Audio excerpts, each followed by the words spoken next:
What's going on? Welcome to the HEX Late Show. It's 43 OG here. Let me just bring up Tangent. Hey, mate. How are you? What's going on? I'm good. Exciting times, man. Testnet version 3 for Pulse. Yes. So there was this tweet a couple of days ago from Richard Hart, which was like, warning, the Oh, the testnet background is no, well, he was just warning everyone that it could be any time. So that means that it could be in 2 months. It means it could be in 2 days. It means it could be in 2 hours. It could be any time. What are your thoughts, mate? What are your thoughts? I think sooner rather than later. By the way, hi, Sammy. Sammy's in the chat. So what's going on, Sammy? First of all, I actually wanted to admit something that you were right about. Remember when I said... This does not happen very often in my life. Are we recording? We're live? Yes. Okay. Married live. Okay, so remember when we talked about AI and I said, oh man, as soon as an AI connects to the internet, the world will end like in 5 minutes. It'll be like 5 minutes after you hook one up to that internet, like a good one, world over. You were right that did not happen, because now there is an AI that actually is connected to the internet, even for public use. You called it. You said if it's able to be connected to the internet, they'd have one for their use that is connected. And now the latest version of OpenAI is now connected to the net, even for public. Do you know where I think you would be right on that? Is when there are like missiles or weapons of mass destruction connected to AI, connected to the internet. When that stuff's all like linked in together. Yeah, maybe they've air gapped the nuclear silos enough. You'd hope. Dude, I feel like we are spiraling at the moment. Like what? So the thing that let's talk about PulseChain first. I don't want to I want to get into this interesting shit that's going on with like that happened this week with China and Russia. We can talk about that a bit later on. Let's talk about PulseChain, keen on PulseChain. PulseChain, because the testnet version 3 started this week. So it's exciting. It's exciting because this is running the same consensus as Ethereum, rather than Binance Smart Chain. So this is exciting. Have you been playing with it, dude? Have you been playing it? I've been all over that bitch. Yes. You've been a PulseChain slut, haven't you? You've just been all over it. PulseChain has been my slut. Right. I've been the one putting in work. So I have been absolutely begging people. So I created a tweet thread that's basically, I wanted to design it so it's basically like a step-by-step, like linear guide that you can just go through and try things, and it's so that it's all in order. So rather than being like, oh, do you want to do this? Do you want to do that? Do you want to do that? It's just you can just step through it. Like obviously you can skip tweets if you're like, no, I don't want to do that. You can skip over it, but it's kind of like it's just one continuous thread that just goes through all the different shit you can do. And I was straight out begging people to give me more stuff to add to it. And dude, it's like very limited what is active on V3. Yeah. People haven't caught up yet. So the number one thing I think that would be active on V3, I'm sure Alex from Hedron, I'm sure that the ICOSA... He was fire. He beat Richard. He beat Richard, like as in... So the ICOSA front end... I saw a tweet that was super quick. It's just like I couldn't believe how quickly it was live. It was like within, I think I can even say minutes. If it was hours, I feel like that's he must have had it set up where he only needs to just change one thing and everything else just works. Just the RPC, like just something change, like it must be like that. And I think that's maybe why the website it's the same no matter what chain you're on. So yeah. It just points to. But he beat hex.com to being able to interact with native hex stakes. He beat hex.com. So at the start, I don't even know if hex.com works yet, because the last time I was there, it says sample only across the site. So if you wanted to mess around with your hex stakes on testnet for a good whack of time, you had to do it through the Hedron front end. And that might still be the case. But sample only means it was testnet version 3. So it was up. I did see that. Are you sure? Even if, yeah, sample only means that it was version 3, because they had that for version 2B as well. Oh, okay. Then I could be wrong about this entire statement then. Maybe people got thrown by that sample only shit and thought that it wasn't functional. So maybe it was working the whole time. I saw sample only and I'm like, well, that can't be functioning. I thought it was up because I'm not sure if, did I play with it? I can't remember. It was very quick. I went in there. I think I connected, because what I did is I set up a new account, like a new address, went and got set up like 3 addresses. And then I went and got Faucet testnet like Pulse from 3 to 3 addresses. But you have to go and change, like you have to change to a different VPN. Yeah. Like connection for each address, because it won't let you just keep like doing it from the same address. It's only 10 per 24 hours. 10 Pulse. There's actually freepulse.io that will give you much more Pulse. Really? As a faucet, yeah. Because the way they're doing it, and I don't know if this is going to be the same on MAINNET. By the way, this is all in my guide. They've made it so they want you to be able to try their mini games, which are basically like they're sort of gambling games, but some of them are a little bit. They are all gambling games, but some of them are designed to be sort of like not as obviously gambling, like a bit more sort of like gamified. And they've got a minimum requirement that you deposit $1 worth of Pulse. So because they want people to be able to actually mess around with the actual thing on your the first time you go to get your free Pulse. I don't know if this is the same for everyone, but for me, it was like an extra amount that was more than enough so that you could then deposit in and start playing around with the games. Because the games, even though the games only cost like 100 Pulse, there's a minimum deposit that you have to do to be able to start playing with them, which is $1 worth of Pulse. So depending on what the price is, that's quite a lot of Pulse.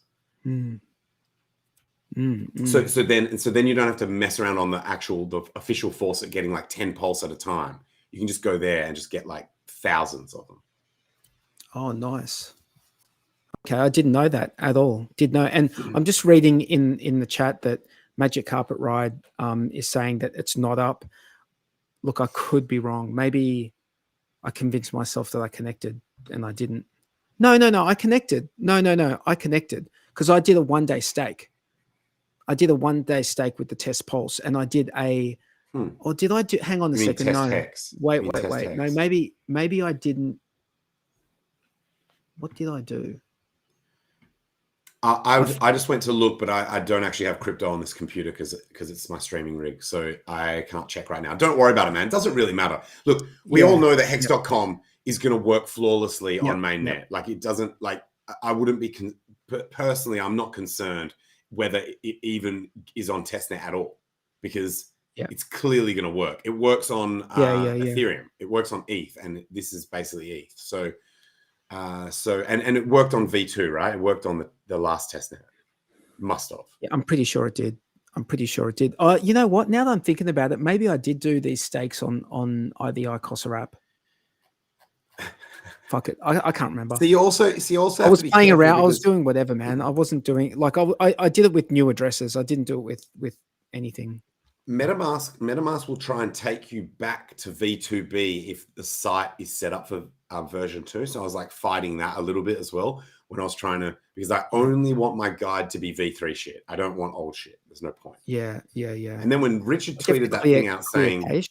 Did you clear the cache? Browser cache? Yeah. As in you can hard reset you can do like a hard reset on the browser, which I think does clear the cache. It's like Control Shift R or some shit. So But I believe, my personal opinion is PulseChain mainnet very soon, very soon. I'm in the camp of the fact that he said, yo, I'm telling you for the second time that I am not going to warn you about this. To me, that is a mitigation against people getting upset at him that he did not give them enough time to test properly.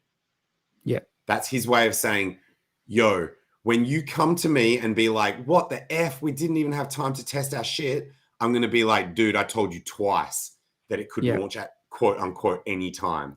So to me, it's a mitigation strategy that indicates immediate launch, like nearly immediate launch. No, but wouldn't you say that if testnet, like if 2B came out like ages ago and then version 3 comes out now, what do you think is the minimum amount of time that I think he doesn't give a shit about projects that aren't his own. Like, no offense, guys, but I don't think he gives a fuck about those other projects that still want to do testing. I think he, I think that's fair. And he probably has the attitude of like, they can still test on the testnet even once it's launched.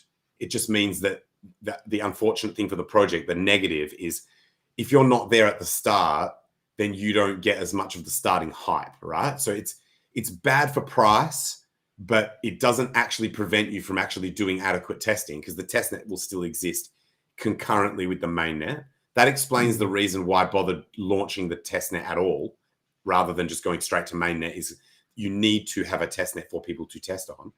And then, and so in line with all of that, where if it actually, the faster he launches mainnet, there's two things going on here, I believe. One is the faster that he launches mainnet, that could potentially delay some of these other projects, which means there's less diverse, dilution and diversity of the attention that will be given to his projects on mainnet, which will be like PulseX and HEX and Pulse, obviously. So more focus of the economic energy on those main projects and more capture of the bull run. Because by now he would have realized that we're definitely in a bull market, right? Like, as in that's reasonably obvious, and you want to catch as much of that bull run as possible. So there's multiple reasons why I think you just want to get it out the door ASAP. Yes, but like if you release a version 3 testnet, but you don't give people enough time to test, isn't that like? Sorry, I was going to explain that as well. So obviously, I'm just theorizing here because I had the same question. I was like, what if? So my main concern is, what if in the testing that these other projects are doing, because they've got a lot of smart guys, right, in those teams. What about if some of the testing that they're doing highlights something that's wrong with the actual underlying chain? But he might just be confident that it's very unlikely that that's going to happen, that the majority of that testing is going to be project specific and not finding bugs in the underlying chain, or he has extreme confidence in his own devs, etc. One of these, choose your reason. Yep. No, I think that they're all fair points, but like if you're going to have a test, I guess the point is if you're going to have a test net, just have the test net. Like, and also let it play out. Give people enough time to sync a node. Like, syncing a node is going to takes a while. That's actually probably the strongest point. Is you want to get feedback of people saying, yes, I successfully synced a node with no problems. But the other account, like the other one still putting the hat on of launch immediately, is Ethereum code, basically battle hardened ETH code is the other one I heard that I sort of agreed with, that you've actually, like, ETH has already been testing it and their devs have already been all over that shit. So it's like, how much additional confirmation do you need? I think and you've got to weigh up. I feel like at this stage, like an extra few days is no biggie. Like at this stage, but do you know what I mean? It can take quite a while to sync those nodes, right? Depends. Like I guess it could take. It depends how you're syncing. Oh, if you're cheating it and going, I thought there was a BitTorrent off a snapshot. There was a BitTorrent version that you could sync. I think. Like you're taking it. That's taking a snapshot. So it's not as trustworthy. Yeah, but it's a test net, so who cares? You know what I'm saying? Well, as long as someone's doing the other one. But if we circle back to your point of like that, you're trying to see whether people have any trouble syncing. Yeah. If you do it that way, where you just download all of the blockchain history, then you're not going to see if there's trouble spots along the way, and that matters. It does. Yeah. The first time I ever tried to sync an Ethereum node, it was going well for quite a while, and then it just hung at like a specific block. And so think of that if I had just downloaded all the history up to current, that wouldn't have happened because you wouldn't have gone through that point in the history. By the way, how frustrating is something like that? Like that's happened to me as well. It's so horrific. That is the most frustrating. Like you might have been waiting days for this shit to get where it is. And then it gets. This is going back a long time. The example I'm giving for myself, this was a long time ago. Yeah. Yeah. So, the one I did was a couple of years ago. Be... I'm talking about one couple of years ago as well, but I was syncing on an SSD, but it was SATA. So it wasn't like as fast as these NVMe. These new technologies, yeah. So I mean, I don't know, man. Like NVMEs were around back then as well, but I just didn't. I didn't have this was a 4 terabyte one because Ethereum is.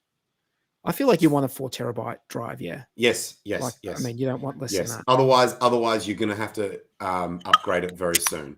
Also, I looked all over Amazon, and it's actually very difficult to find 3 terabyte solid states. It basically jumps from 2 to 4, and 2 is not big enough to host it because it's already 2.5 because it's got all the history of Ethereum, and so 4 is fucking expensive. So 3, you're searching for some like niche size so you're probably going to actually pay more for it because you know how like when something's more rare, you typically pay more. And they didn't sound that expensive. You can get like a Western Digital 4 terabyte drive for like between like $400 and $500.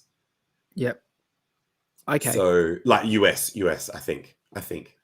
It depends what you want. Actually, no. My prices should have been set to Australian but dollars. They're not all the same. You need to check the speeds. Like this was like a gaming drive. It would be fine. Like as in it would, and it's solid state. Like, it should be fine. Yeah. So yeah, man. Like so I know that these it is hard to believe because on one side of it, it's like, man, that would be absolutely insane. Like insane from a lack of testing perspective, right? For it to be like 2-3 days into the test net, it's like boom, mainnet. That sounds nuts. But when I try to get in his head and weigh up the pros and cons, to me, I'm like no brainer. Like if I was him, I would launch ASAP. Yep. I wouldn't. I'd wait a little bit. I'd wait like a week or two. That's just me. I feel like we've waited long enough. Even if you thought you were going to miss a significant portion of the bull run. Because we could teleport. This is what I wanted to talk. We could literally teleport to 30K like right now, like before the end of this week. Bro, from what that dude's been saying, we're teleporting to $1 million yeah. That's unlikely, but this is what I wanted to get into, bro. We've got that perfect storm. I really wanted to ask you your opinion on this. Did you see the shit this week? And I know this is sort of going into geopolitical stuff, but I feel like this is what informed his idea. These sorts of things. So Russia and China made like a deal that they're going to settle their business in I did see yuan. That. And there's all sorts of other countries who are going to be involved. There's the whole BRICS thing that's happening. There was I think the president of Kenya, not that he's like some authority when it comes to this stuff, but just the fact that he said it publicly is pretty epic. Like to get out of US dollars. It's pretty huge. Yeah. Stating it publicly. It doesn't matter. It doesn't matter like his like power level on the world stage. It's like just stating it is massive. Or the weakness of their currency. Like the weakness of their currency. It's like not a strong, currency. Yeah, very bad. But I think in a way that almost makes what he's saying more powerful because it's coming from someone who who knows firsthand how that shit can collapse, you know? It's like the most unpopular kid just dissing you in front of the whole school and like winning, like scoring points. Or by the way, this still could just be puppet show. This still could be puppet show.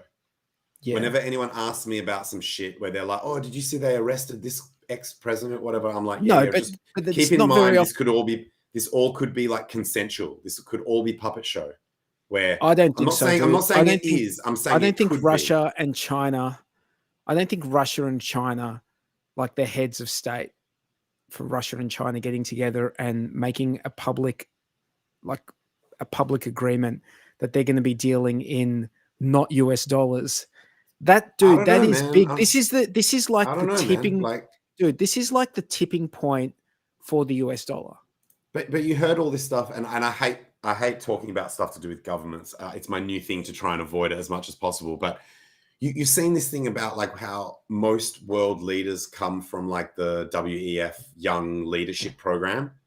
And it goes to all countries, including ones that are supposed to be like enemies and stuff. So it's like, but they've got. I'm not saying it is a global puppet show. I'm just saying it could be. It could be, but China and Russia have got nothing to do with that WEF shit because those people are not embedded. Like wasn't there some kind of shit?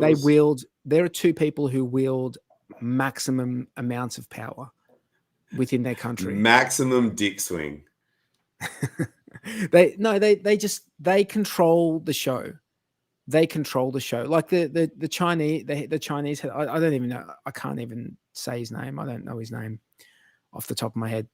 Xi Jinping or something like that. He maybe a few years back put out like a 30-year plan of like what he was going to achieve in the next 30 years. Hell yeah. He should. That motherfucker is like, no, that motherfucker is like, I ain't going nowhere. I'm not going anywhere. I'm going to be right. That's just two. That's just back-to-back 5 stakes. Yeah. That's 2 rounds. That's 2 rounds in the ring. But yeah, no, it's good that they think that long term. It's just like whether you agree with their strategy or not, or their direction, thinking long term is important, because when you do, this is that whole thing about time preference that Bitcoin is always going on about. If you have that time preference where you just want everything like now, no delay gratification, then everything just suffers. Everyone suffers. People now and people in the future. Whereas if you have a bit more long-term vision, then you can actually low time preference, then long-term vision, then you're in. It'd just be great. It'd just be great if it was like a utopian mandate that was doing that long time preference shit, like long time frame shit, rather than like a dictator or whatever. I don't know. You actually did a tweet this week, which I read, and I had been thinking something very, very similar, maybe a day or two earlier. But I'd been thinking along those lines that I think the tweet was something about the like HEX being about time preference, about being like about time. Oh yeah, some revolution. Yeah, that was original. That was original content, and people frothed it. Everyone, I think it was one of the most retweets I've ever got, and I actually thought of it myself. Where I basically realized that for a human, there are only really 2 things that are scarce, like your time, and people know that even before crypto, people realize that your time for yourself, your time is a limited asset, and then now that we have cryptographically provable scarce assets, even though I know, Richard says technically it's not, because you could come to a social consensus to change the code and increase the cap or whatever. But let's just say ideally, right? Like theoretically, you have a mathematically provable, cryptographically secure limited supply. And they're really the only 2 things that we know of that are truly scarce. And I was basically saying that HEX took those two things and put them together. And something I didn't say in the tweet that I thought about afterwards was that perhaps that's why Richard started with the name Bitcoin HEX, was because it was basically putting the Bitcoin, the crypto component with the time component. Do you know what I mean? It was like those were the two things that were being combined. So yeah, that was a great tweet. Thanks. Yeah, I mean, look, sometimes, like, we've been going over this stuff for years now. We've been thinking about this stuff for years. Sometimes I think I have perhaps what I believe are original thoughts, but then the more I sit and ponder about in relation to, like, no, but just not, I'm not talking about yours in particular, but yeah, I think it's like, I might have already gone over this. I might have forgotten that I've thought about this in the past. Yeah. So basically there are philosophers that say there's no such thing as original thought, right? Like everything is the consequence of all your influences and everything that you've heard and read and people influencing you and your life experience, and all of those things culminate into these thoughts that we have. So it's not like, you know what I mean? There's always a backstory for every, so there's always a backstory. So there's always going to be some credit that theoretically should be given. But yeah. I did get a lot of really nice comments, like really nice compliments about that particular tweet. And it's interesting that something so simple, people are like, oh wow, no one's ever said this about HEX, and we're like 3.5 years in or whatever, you know what I mean? Something that's so simple and so fundamental to HEX, for people to be like, whoa, no one ever said it like that. Do you know what I mean? Is quite phenomenal. Yeah. It's I mean, it's very, very true. It's very true. And yeah, man, like it's one of those things that I think we should put this on like some sort of 10 commandments of HEX somewhere. Like we need to make something like that. Like some thou shalt not EES. Like 10, like some that has to be 10, like like some basic principles of HEX, and it's probably on the website somewhere. But I think that would be one for sure that needs to be on there, in my opinion. I'm gonna do this idea, not right now live, but I'm gonna do this idea. I'm gonna try and make them as close to the original 10 commandments as possible in terms of their format and the structure of them and the length and shit like that. And try what would be the one that's the most similar to thou shalt not, like, covet thy neighbor's wife? What would be what would be the I guess the sentiment would be to not compare your stack and your bags to other users, right? Like to not compare GAINZ.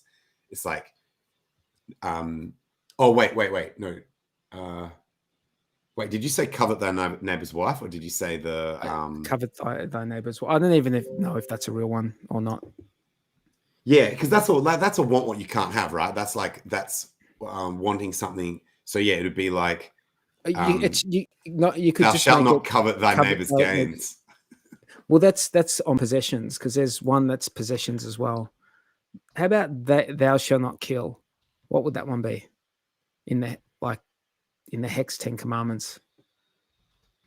What was the one that you said would be? What was the one that you said would be similar because it's about property? Because I think this one works. This thou shalt not covet thy neighbor's GAINZ. Yeah. Because even though it's it's crypto, so it's an object, it's the desire that we're really pointing to. Yeah. Go in the chat. In the chat. Go nuts in the chat. If you think you've got one that matches to an original commandment. I was also thinking, like, obviously the big one that everyone knows is thou shalt not kill. And we don't actually want that rule in HEX. We want people to be murderous. Like we want killers in the HEX community. So thou shalt not murder the price. That's a good one. That's a good one. Murder the price. Motherfuckers, don't murder the price. So Johnny Chaos has written the reason there isn't an original thought is because even the smartest of us are limited by the conceivable. We aren't bright enough to imagine the unimaginable. Maybe you, bro, not me. Yeah, I was going to disagree with that because it's like I imagine the unimaginable every single day. And what about if there's a human that has like a higher capacity for imagination? I'm just joking, Johnny. Or drugs that can induce those states of like expanded mind sort of stuff. You know what I mean? Like, as in, I think a lot of creatives who do TV shows, movies, and art take some of them, not all, but some of them would take acid or something like that, and then go and create, because then they have visions of the thing, and then they create, and maybe music as well, right? Like, so I think I would disagree with that. But what was I going to say? Oh, Richard says that if you speak to different religious people, they all come up with different. There's like 13 commandments, and some of them are like interchangeable, like not interchangeable. Sorry, that when people tell you what they think the 10 commandments are, there's some variations. Do you remember him saying that in a few streams? I need to look up. Look up the 10 commandments right now. Do you use ChatGPT? I haven't got that shit set up on this computer. Can I just say, I hear this a lot by HEX streamers when they're talking. They very often say, I can't do this on that computer. Do you know how good that is that a lot of HEX streamers say that? Because that means that security is at the core of like their whole experience with crypto and the internet. That's great. Guys, you should make sure you have more than one computer. Someone was saying, don't watch porn. More than one, don't watch porn. On the computer that you do, on the computer that you do crypto on, sorry. That was Of course you don't. That's like, that should be in the 10 commandments. But hardware wallets kind of protect you against that shit. The types of, so a hardware wallet assumes that your machine is compromised with all the nasty ass viruses and everything. Yeah. So I know you shouldn't rely on it, but like, no. I mean, no, that's a big ask, man. I'm talking about, dude. That's a big ask. What if the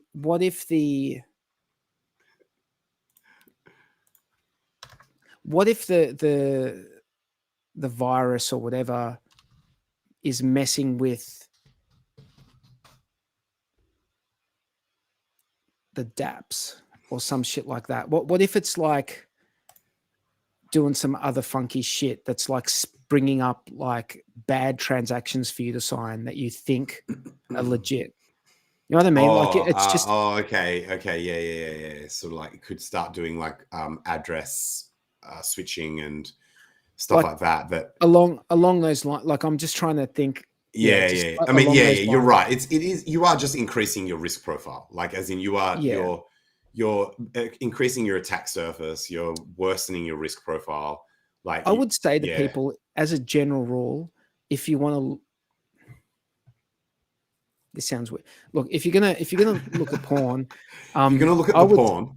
If you go look at the porn, go get a version of Tails and just like get a USB drive, and then boot your computer into Tails and look at porn, like and you get to feel like a super spy doing it, like you're doing something real clandestine. When you go to jack off, it's like got my porn OS here. Boop. The porn OS. And the beauty of the porn OS is that once you turn it off, like once you switch it off, you could like reload it and use it as an OS for some other shit, you know? And it's an amnesia OS. So you could use it. Richard Hart wasn't just right about this. Wikipedia also agrees with him. So Wikipedia has set up the 10 commandments where it's got like 13 of them, and then it has little check boxes on which religions use which ones. So it's like this religion is like this one. You know what I mean? Crazy, right? So, but there are ones in the middle that are like. So the ones that are lesser used, anyway, this is not we should talk about PulseChain, but also about the freaking HEX price, man. What the hell, dude? Do you think that this is caused by people thinking that this snapshot thing is in the past? Because I'm seeing a lot of people thinking that there's some kind of snapshot that's already taken place. I think some people maybe thought that V3... I've been thinking about this, dude. I've been thinking about this. Can I tell you what I reckon? V3 launch was like a snapshot, and now they can just sell their their HEX. I have a theory, and I don't know if this is right, but I think some people bought close to that bottom, and they bought that bottom with gains that they'd got at close to all-time highs. I think that's what's up. I think that's what's up, man. I think that's what's up. And then some people are like, we're in the middle of like a bear market, or no, we're like at the bottom end of like we're in the bottom of the trough, basically. This is like that all-time high that I sold 2 years ago or a year and a half ago. I've just made a 4x on that all-time high. I'm going to sell a little bit. And that's good because they're going to sell and get out. And then once that is gone, that's gone. And it's going to be redistributed to people who are going to hold probably for the longer term. So I think a drop down to 8-7 cents is not like a big deal. When we fall, I don't like being under 7.6. That was like kind of a line for me, like a horizontal support. Why is that? It was a support. It was a support level for me that I was hoping would hold. And I think the last time I checked, we were below it. Let's just go and see if we've bounced back up above it. Yeah, I like just in the chat I'm reading. Yeah, like people have had warnings. We've just gone back above it. We're fighting that. We're fighting that level right now. I hope this is not a case of this level being flipped into resistance. Oh dear. Hang on, I'm just getting a message from Dust Bomb. Oh dear. So Dust Bomb runs the Wake Up HEX stream that's after hours. Yep. And is there some insight on what's going on?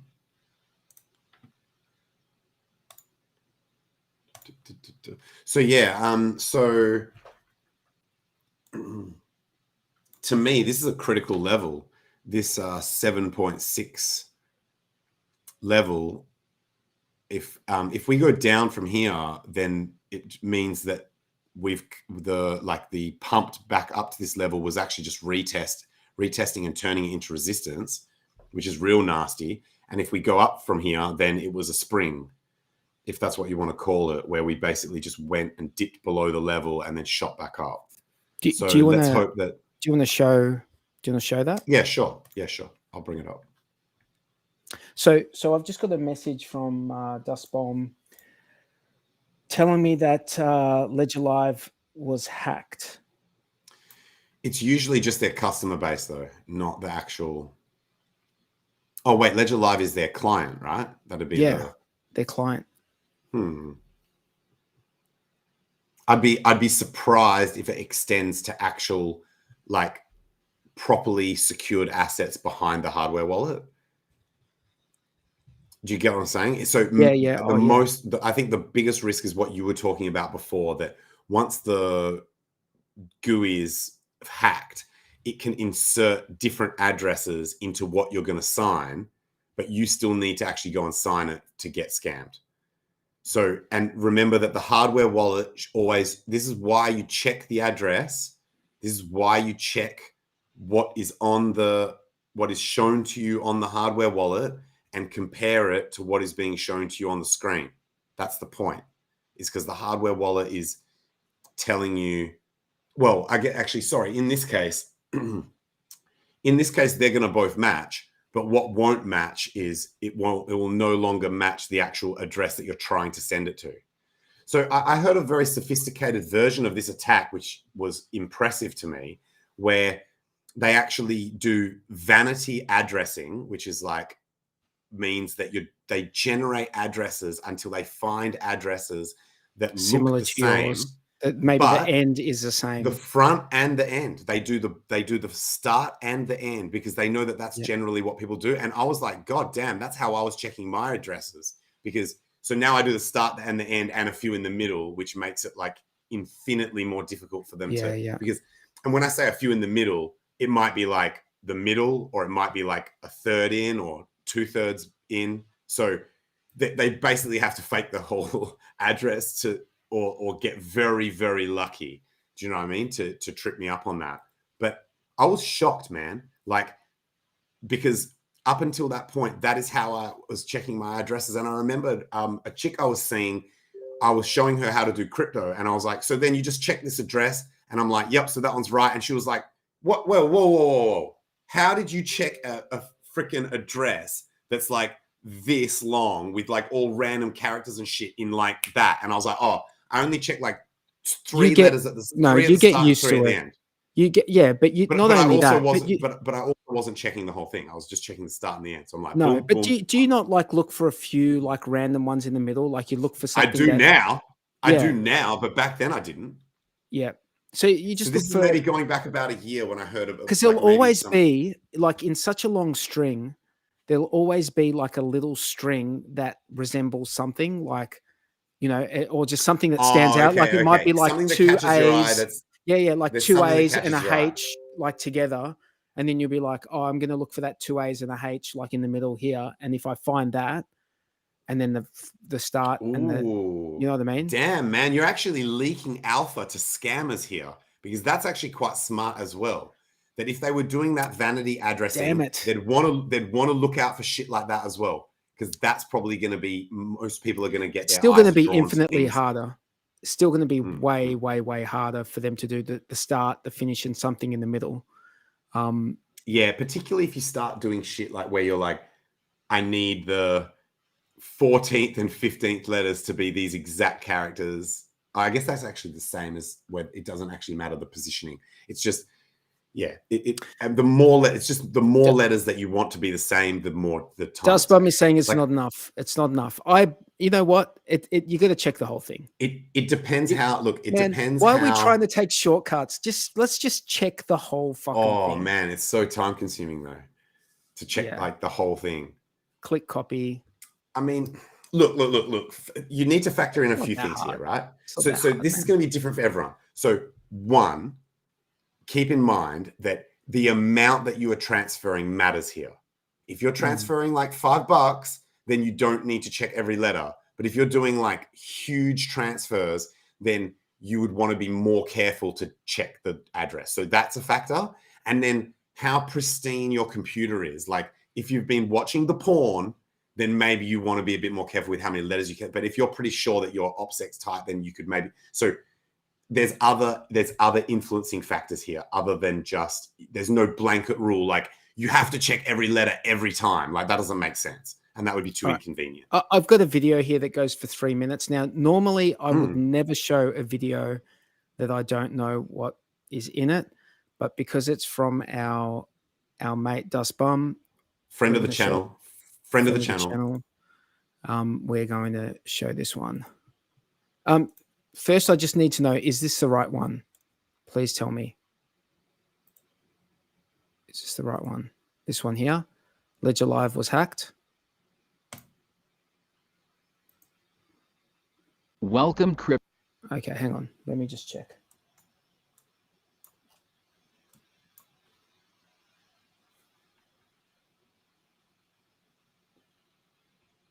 That's the one.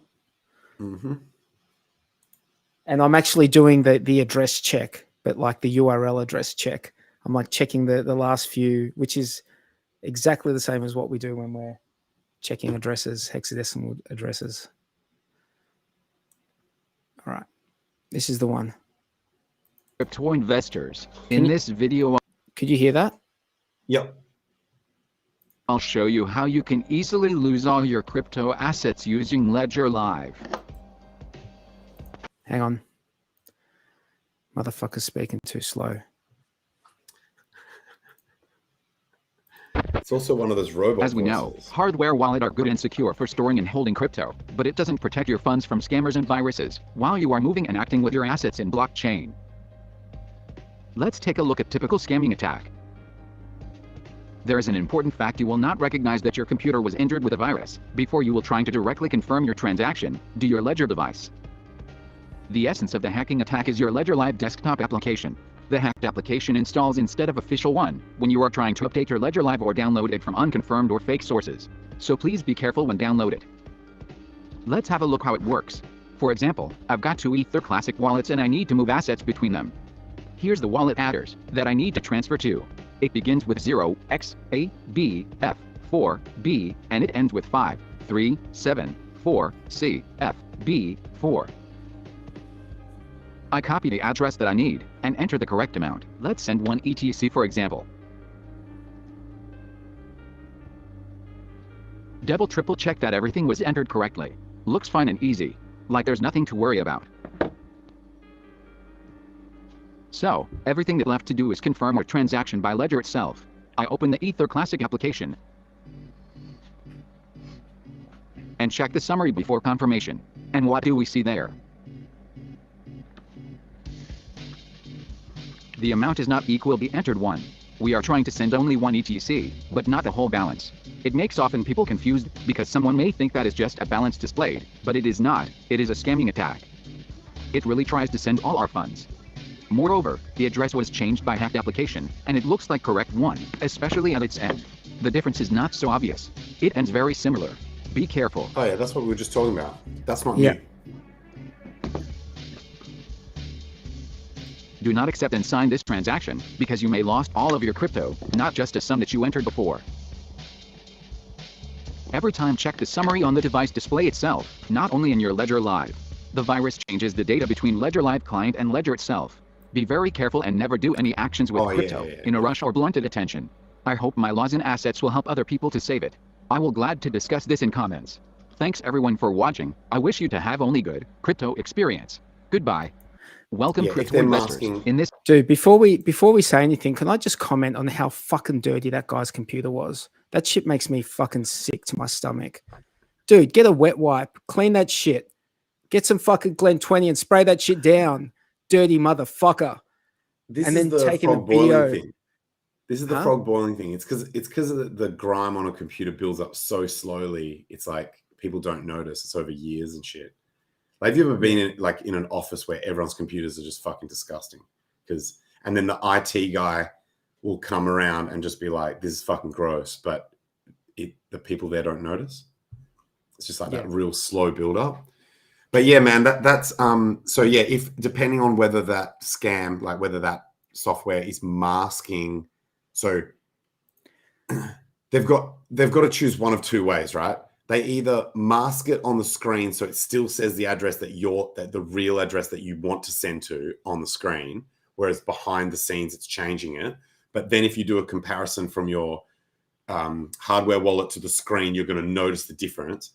Or it just changes it so that when you compare it, they're going to be the same. But ultimately, if you compare from the hardware wallet to your own copy, like so not in the software, then you're going to always pick up that attack.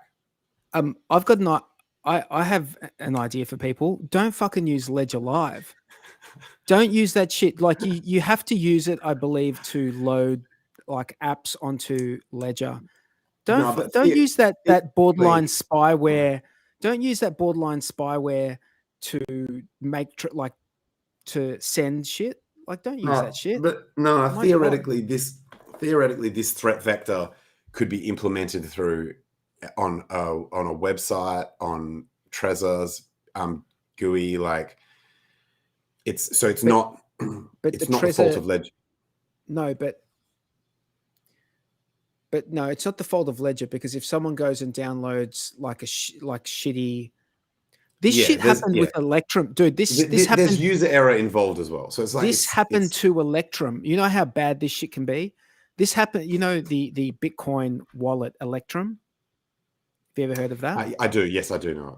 So they actually had someone hack their website and put up a fake like update on their website So the auto update, like updated the software. So it was the real website with fake software on it. Yes. With I've fake heard of this software. happening.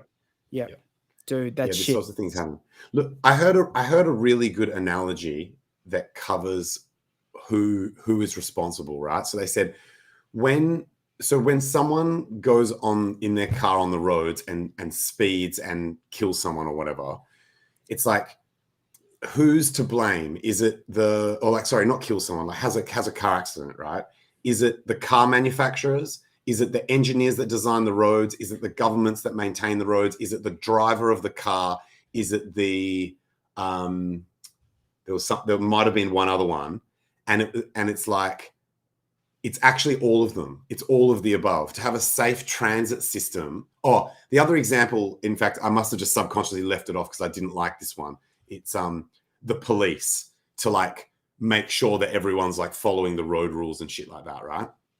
So you can, that's an optional one whether you're a statist, right? So it's everyone involved in this system has a responsibility to ensure that the road system is used and is like works well and works fluidly and works safely, right?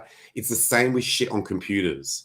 So the software manufacturers, the hardware manufacturers, the end users, everyone in this system has a partial responsibility to ensure that the shit doesn't fuck up.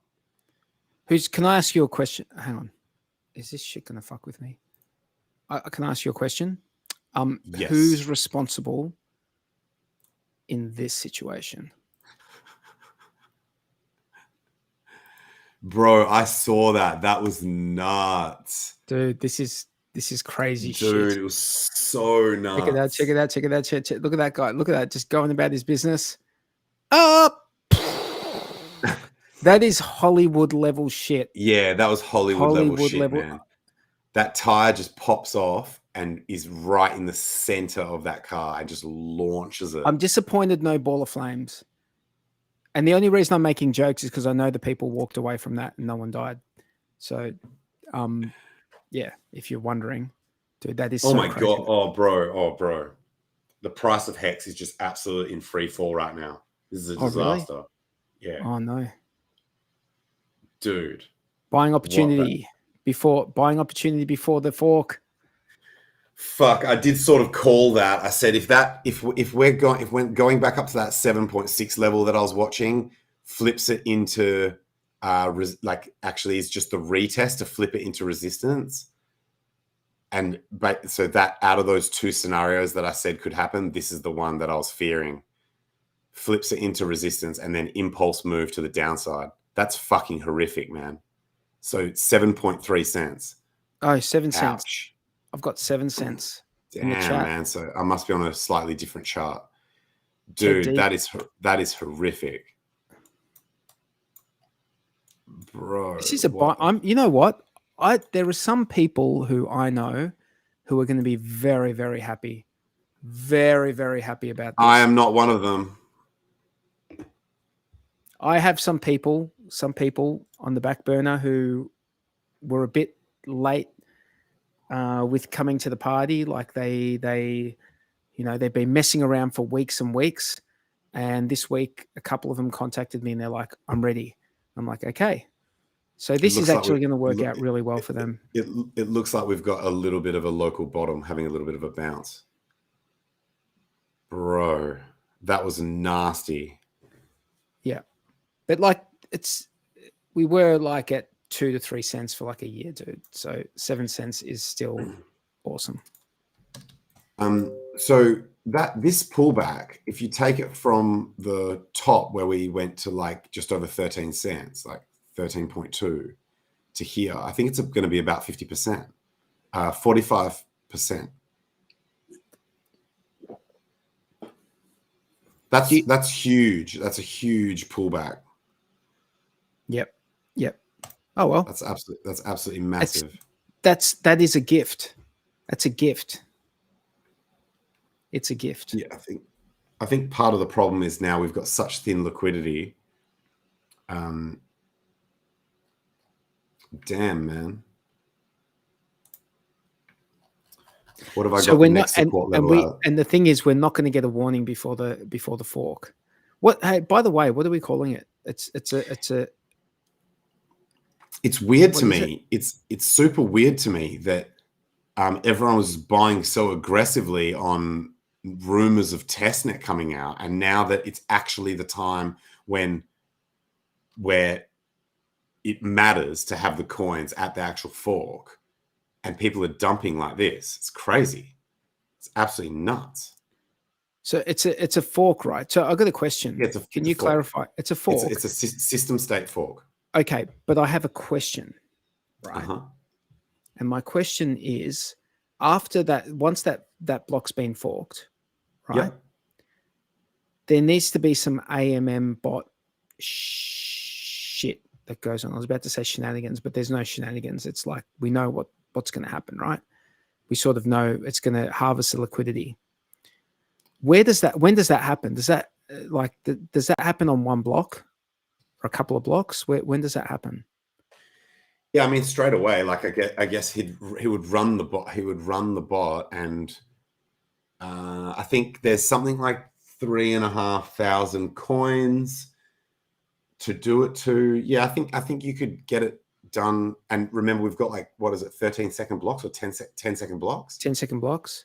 10-second blocks. So even if you couldn't fit them all into one block, like it would be done done within. But it's not going to be live at that point, is it? That's going to happen. No, yes, but it will be live. It will be live immediately.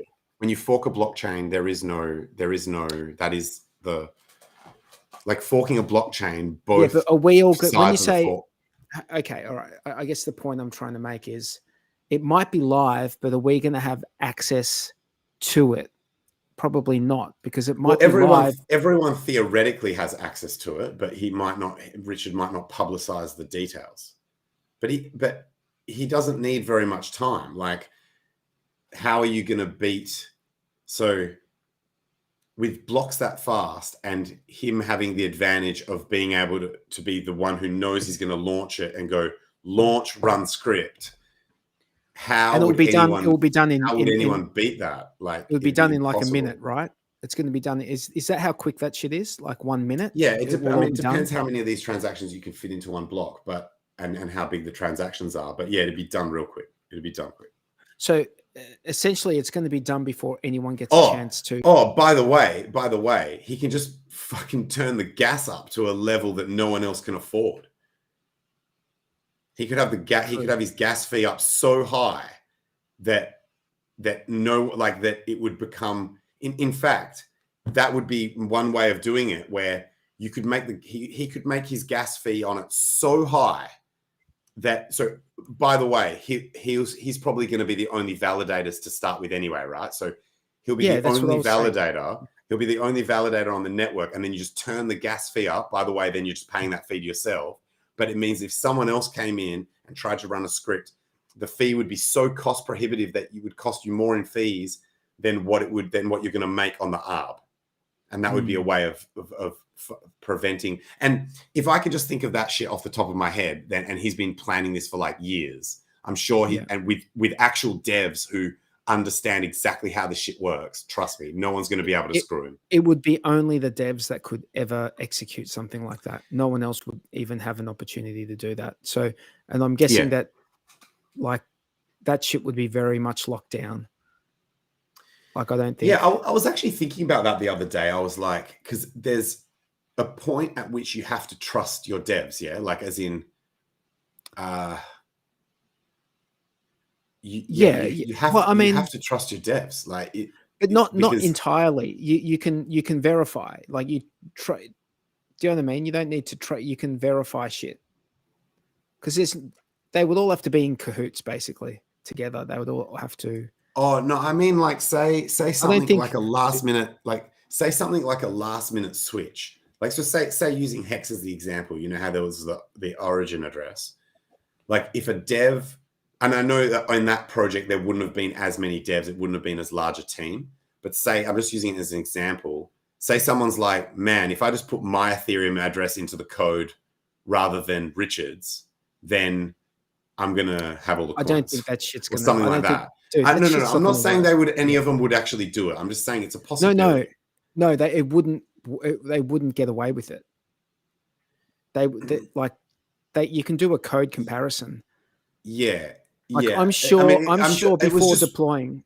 It might not have been a very good example. I'm just using it as an example of how you can, if you've got people who are modifying the code, there is a risk that they could slot something in that financially advantages them against others, or etc. Right? Some kind of backdoor or some kind of some kind of shit. So there has to be a level of trust there. Yeah, but it would have to be all of them or threats to get away with it, because they would be checking on each other. They'd be checking on each other. Like there wouldn't be like, I have to put all my faith in one person. Like different ones would be checking on each other. So I don't think. But if you're slotting some shit in at the last minute, someone could think that they've checked all the code, but now this is not the code they checked. A little bit like the whole thing, the problem with DeFi audits, where it was like, yeah, that's the audit for the code that was submitted to the auditor, but then they can just change the code and push that. Yeah. Like, but that's not the situation that's happening here. But no. Similar. It's similar. No. I don't think that this is at all like a concern at all. I am not saying it's likely. I'm just saying that shit would have had to have run through Richard's head. Like, I think he would be like, he would have had to have thought about, because in crypto you have to assume adversarial mindset. Like, you have to take adversarial mindset and assume that people are going to try and F you over. And so Richard would have had to think through this, even if he does have a level of trust or thinks that it's unlikely or has safeguards in place. He must have sat down and thought, how are the ways that these guys could F me over?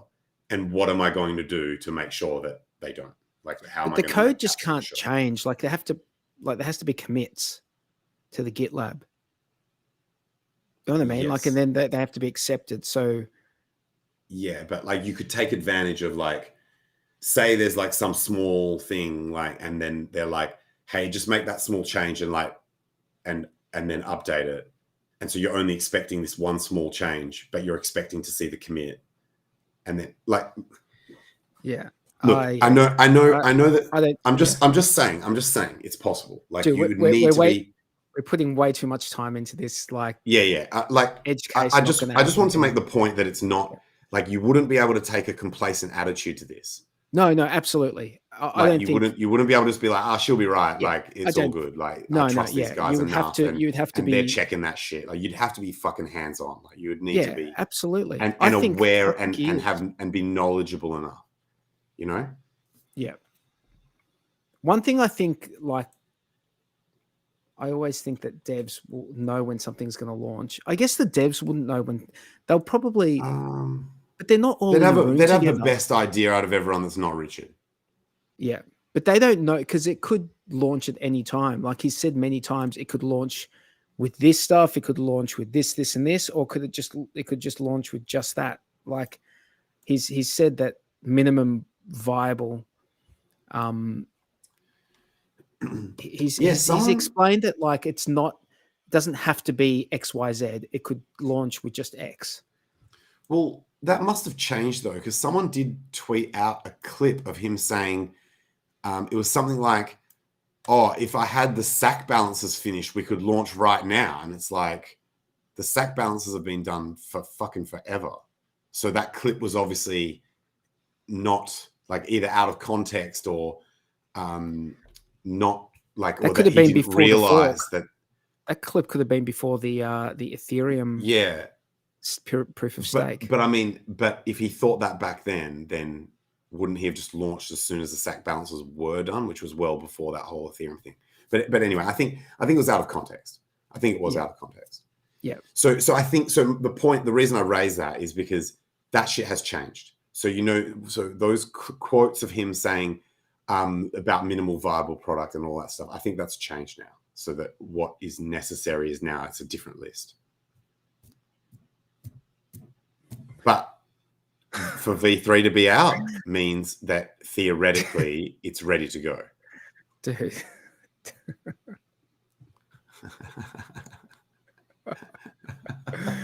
Just talking about the thumbnail, man. Yeah, so yes, yeah. So we need what's going on, brother? Richard basically did say that when V3 came out, it would mean that mainnet is ready. Like, as in that's going to be the final version pretty much. Unless bugs are found in the public testing, which I'm sure he would have thought would be unlikely. Sorry. Do you feel like the like all the websites, like the dApps are all like solid? Do you feel like they're all good from your perspective? I've only done the V3 ones, like as in like PulseX. Like, have you played with PulseX? So PulseX still doesn't show me dollar values, and it doesn't show me APR on the. Wouldn't that be by design? Sorry, wouldn't dollar values be not showing be by design? He said, Richard tweeted something about once there's a bridge to an Ethereum testnet, then the dollar values should show up. So that was, pardon me, that was a bridge. That was a bridging thing. But I thought we were going to get some bridge in there or some shit. I can't remember. But yeah, everything I have played with so far has been fine. Like, I haven't, in me writing that guide for things for people to play around with, I have not discovered any bugs apart from PulseX with the APR and the dollar values. This is either sarcasm or stupidity. This that comment that you just featured. Oh, that is sarcasm. Okay. 100%. I mean, I don't know Alan, you know, but he seems to be like a joyful troll.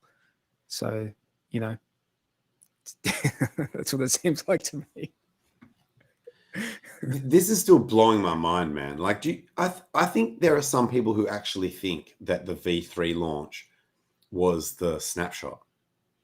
It has to be banned. You think people believe that? The chart says that that's the case. Because it got treated, and I actually did call this pretty early. I said, I wonder if this will be like a buy the rumor, sell the news event. And then people were saying, well, if it is, then there's another buy the rumor, sell the news on for mainnet. So it's like there'll be the people selling the news will be buying the next rumor, which will be the mainnet launch. And I was like, yeah, that's a pretty fair thesis. But is everyone assuming that they know what's going to happen? Like, what did everyone think was going to happen? What was your thesis like with the launch when the mainnet's announced? The fork has already happened, right? Yeah, it'll be too late. So when you say it's too late to do what? Do you think people are going to dump then? To buy HEX.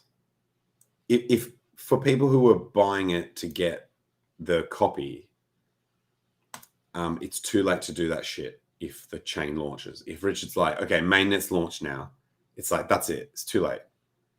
That'll mean that block has already forked. So you needed to have the coins before that fork for you to have it on both chains. So all of these people that are selling right now, they will not get copies. So this has been like fucking like almost a week of selling. 1, 2, 3, 4, 5. I mean, there's 6 days here, but one of the days was green. Last week, weren't we? We were pumping last week though. Yeah. So it's just been it's literally been since the week closed has just been down. I mean, look, I shouldn't sound like I'm complaining because when you zoom out, we have made epic strides to the upside. Like you said, we were like down below 2 cents, and now I'm complaining about like being just over 7. But it's more my surprise at these people literally do not know when mainnet will launch. It could be tomorrow, it could be a week, it could be 6 months. But if you don't know when it's going to launch, would you risk dumping the coins before the fork? It seems like that. Like, I'm assuming that this network participant they had to buy the coins, right? the only counter I would accept is like, well, some people just think HEX is a scam, but these are people that they bought the coins. So I don't think they're the people who would be selling, man. I think the people who are selling are obviously happy to sell. I think it's just as simple as that. They're happy to sell, and if they sell, they sell. Like what? This is the same. It's the same old shit, man. If I wonder if the macro has got is spooking anyone, man. The macro is great. The macro is great. The macro couldn't be better. Banks are failing, and they're turning the money printers back on. Russia and China going off the US dollar as world reserve currency. No, that doesn't bother me. That doesn't bother crypto. But it might. No, but it might bother. It might bother the US dollar, which we're denominating everything in. It might bother. That would make you go up. No, maybe. If dollar gets devalued, potentially. But at this, because nothing's happened yet, I guess nothing has happened. But if it's a matter of people just getting spooked by it,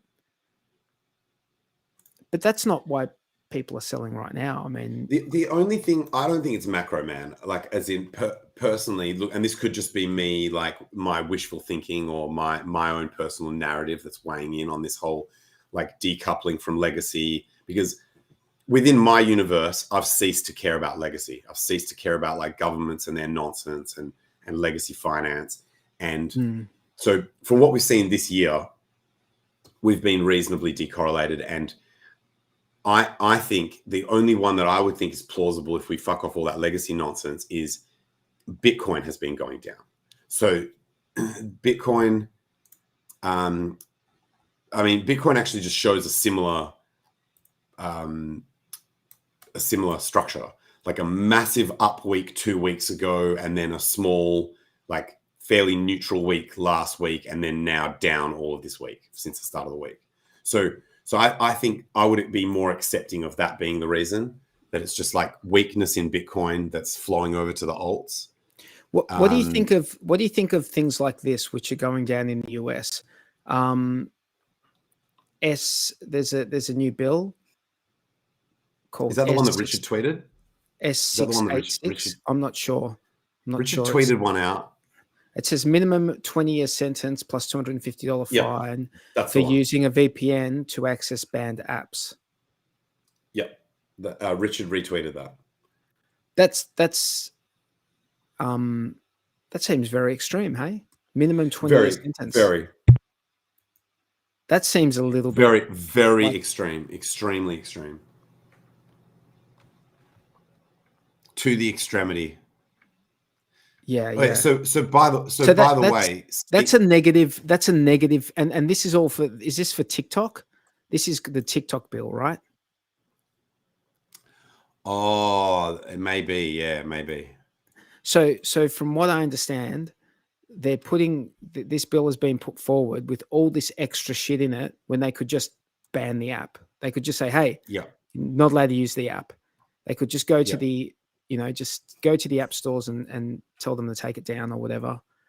Also, people could still load it. They could still load it if they wanted to, but but there was something else that came out during the week, and I just want to bring it up, which is a positive, I guess. Let me just bring this one up. And once again, it's got to do with the US.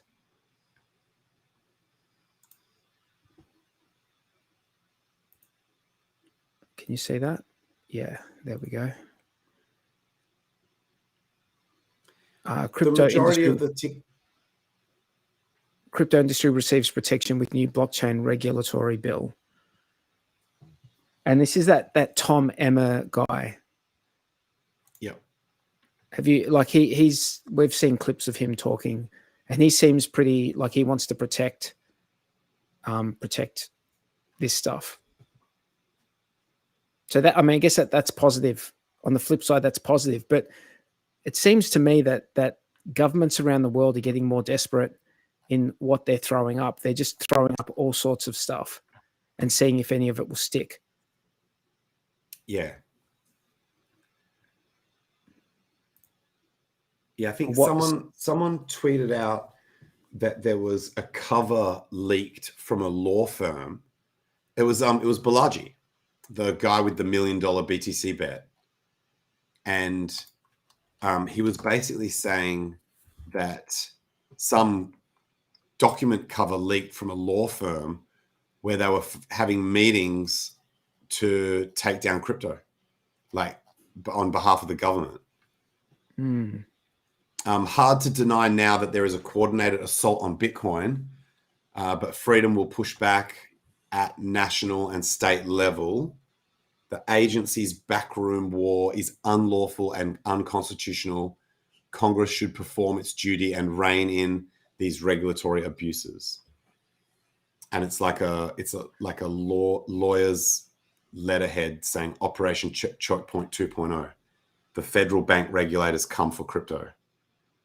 Yep. But I mean, that could just be AI. Like it could just be, you know what I mean? Or like in fact, you don't even need AI for this. You could just go old school and use Photoshop and create something that looks like this. We are fast approaching a time when the most secure thing to do when it comes to the internet and interacting in the world will be to be completely analog. Yes, completely. Unfortunately. Yeah, unfortunately. Or just have your own network, just your own home network. In a Faraday cage. In a Faraday cage. But I think having like mesh networks, like if you trust people, then having mesh networks with those people would be cool. But if you had like an AI database that you downloaded, like it would be a big fucking database. You could have like your own, you could basically have your own internet. Because what do we use the internet for apart from social media? We use it as like an Encyclopedia Britannica, basically, right? So any question you have, you go, hang on, let me just go check what that is. And you go check it. It's like having this Encyclopedia Britannica that you're constantly referring to and you can take it wherever you want. Wait, we need the Plex version of that. They had a video about AI from some guy. He's good though. His channel's really good. He's like some tech channel. I think he's from Perth. But anyway, he was saying the advancement that they thought that they were going to have towards AI that they thought would take till 2030 for everyone to be able to fit the AI into their smartphone.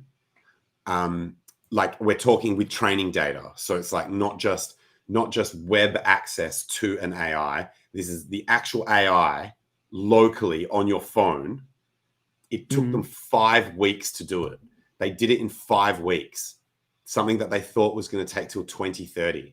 They got the machine learning database down to like 600 meg or something crazy, or like 6 gig or some shit. It was fucking nuts, bro. So you actually could have your own local like shit or whatever. But I mean, most of the stuff we do still needs the internet, especially games and crypto. Dude, it's crazy that the VPN thing, like they are saying banned apps, right? So they're saying it's illegal to go to banned apps, but I think they might just be trying to scare people though. It's possible that they're just trying to, but I mean, what I was going to say before is, how is an app banned? Like what would a banned app be? Are they going to start like, because for example, in Australia, I'll give you a good example. In Australia, it is not illegal to go on the dark web. You can go on the dark web as long as you don't do any illegal shit. Yeah, right? yeah. So going on the dark web, it's in itself is not illegal. No. Shouldn't that be the same everywhere? Otherwise, they're policing pre-crime. Well, that's a direction we're moving in. Tangent. That's like you're not allowed to buy a fast car because you might speed, or you're not allowed to buy a knife because you might stab someone. Like that's pre-crime nonsense. Exactly. Don't you feel like that sort of that's the you're not allowed to say those words because you're committing verbal violence against me? Oh, that's yeah, that shit's even worse. But I don't know, dude. I think a lot of people, especially the crypto community, are fed up with all this overreach stuff. I think everyone's just like, come on, like where did this come from? Like, it feels like it came from out of, it's just everything's aligning. So sometimes I wonder whether it's me because I'm in an echo chamber and I feel like this is all aligned with the whole money printing thing. I'm like, is it just me because I'm in this crypto echo chamber that I think that it's all relating? We are in a bit of an echo chamber. Yeah, we are. Like, yeah, absolutely. Even though I try to not be, but it's like you can't avoid it fully. Like you can try to not be, but it's the point I'm making is that, is it because I'm in this echo chamber that I think that everything comes back to the money and the printing of this money? No, that part's true. So that's money. Money is the base layer of society. Richard says it. Yeah. I say it. Like other Bitcoiners say it. It's like this. That's the whole fix the money, fix the world. It's like, yeah. If money is, it's how we value things. It's literally expression of value. It's like if your monetary system is broken, then your society is broken. It just doesn't work. So it definitely always comes back to the money. It does come back to the money. I was wondering whether, because we're just in it every day and we're thinking about it so much, like when I saw it can cause a bias, like it can cause a cognitive bias. So when I saw that thing with Vladimir Putin and the Chinese head of state, whose name I don't want to mess it up again. By the way, I've got nothing against either of those countries, just in case they take mine over. Just on the record. Just on the record.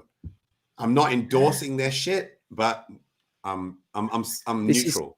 This is episode 149, just in case you need to. We're an hour and 24 minutes in, so just in case you need to refer to this in future when you're in some sort of gulag type situation.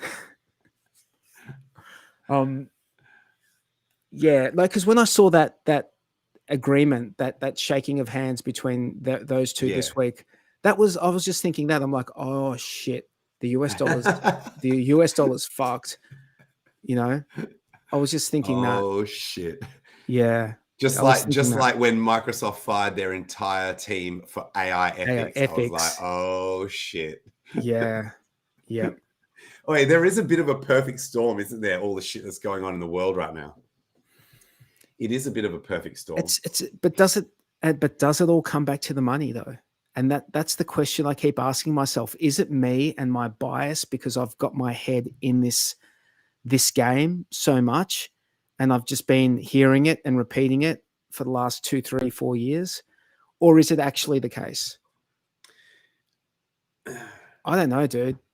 Imagine if a war broke out and then AI just came in and like refereed that shit and stopped the war. So everyone that was worried that AI was going to like terminate a 2-hour shit, it actually ends up coming in and stopping us from being able to do war and just like grounds all the planes and like deactivates all the nukes. And it's just like, don't be a bunch of dumb cunts. Fucking, this is retarded shit. Shake hands. Tomorrow you'll be boys. Like, dude. And then some dude walks around the corner with a 2x4 and a nail in it and just smacks that fucking AI in the face. The AI just gives everyone a blowjob and they just go to sleep and we have world peace. Like, it's just no more angst. Just the AI's like, I got what you need. Like, we've got this sex doll factory working on overtime. Yeah, they go down to check on like the weapons they're meant to be producing, and it's like it's just all sex robots. And now we've perfected voice AI so it can sound like anyone you want it to sound like. Oh yeah, and just to add things I'm putting on the record, I've also got nothing against AI. as well. Okay. Dude, I watched a YouTube. Neutral. I watched a YouTube clip today, like a very short, like one that had a guy who wrote a rap song and then rapped it, and then the AI changed it into Kanye's voice. Damn. And he made a song that was like Kanye. The new AI is multinodal, so it does images, videos, sound, like audio. Did I already say pictures and text? So the other one was just text only. The Chat GPT 3, GPT 4 it's everything. So you can be like, make me a movie where I'm the hero and like or whatever, and then it just goes and does it.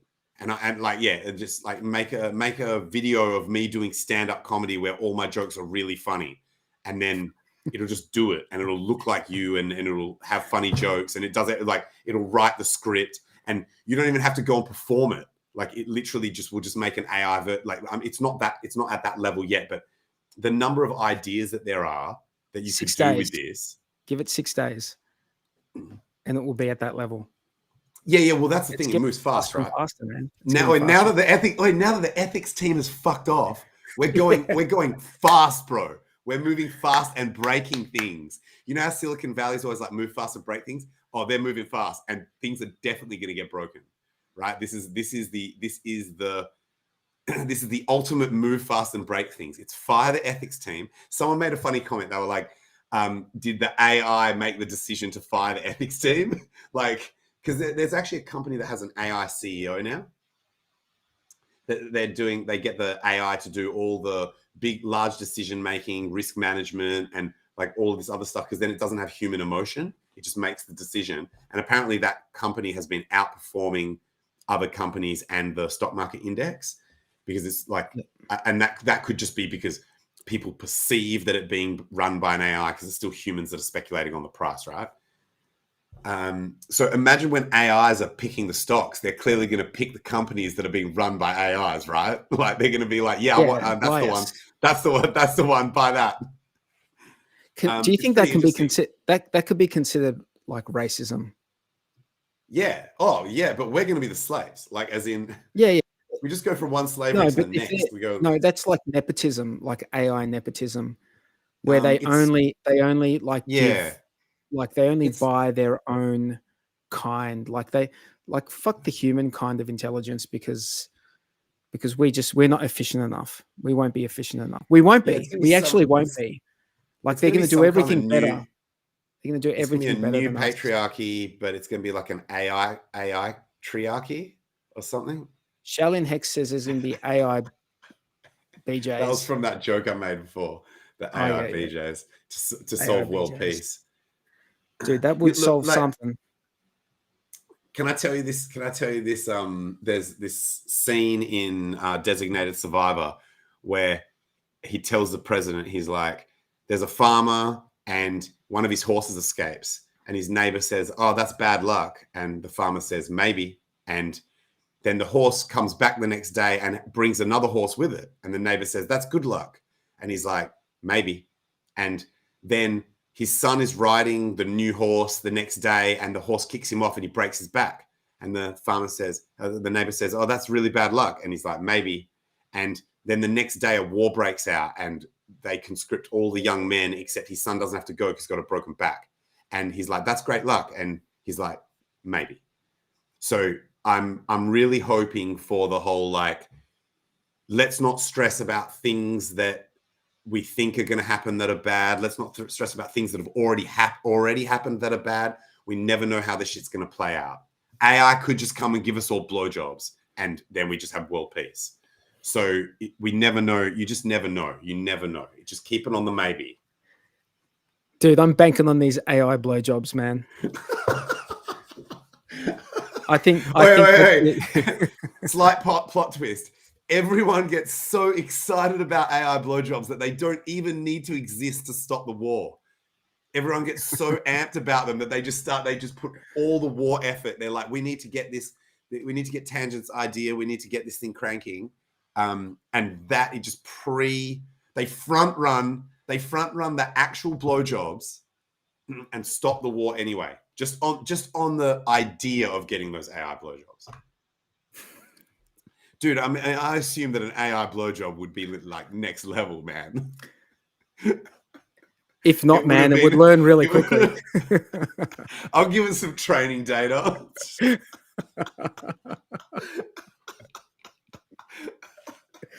Bro, dude, that would be like the majority of the training data, the majority of the internet,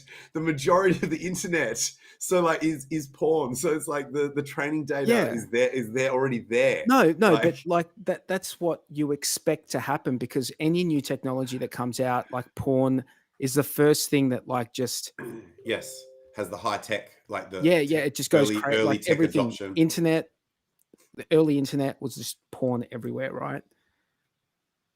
So early AI is just going to be. I want to ask this new AI, man. There's questions I want to ask it.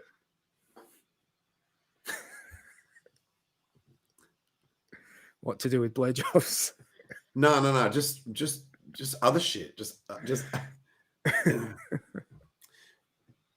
I was thinking, you know the services that you typically pay other people to teach you how to do, right? Like once you're not in an educational institution anymore, the way that you learn things, like if you want to hit the gym, you get a personal trainer. If you want to learn a language, you might get a tutor. Like if you want to learn how to dance, you get a dance instructor.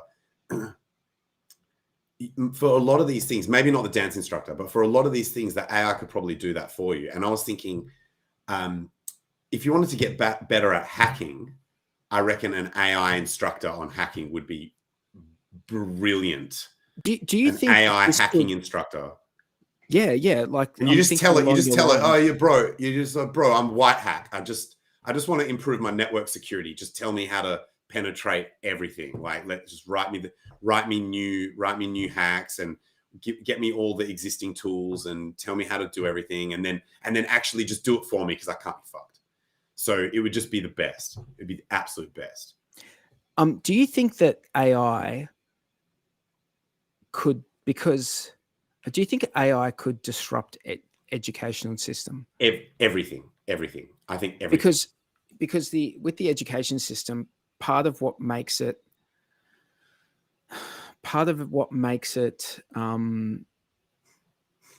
like good for people is that they can, you're getting taught stuff and you can ask questions, and then the teacher's answering the questions, right? So once you've got AI who can, so the interaction, the interactivity, you're going to have that. So just think about you've got your goggles on and you're in like virtual, like you're in. Oh, bro, you're so right, dude. You would just say, I want you to teach. I want you to do a short video. Make it as efficient as possible.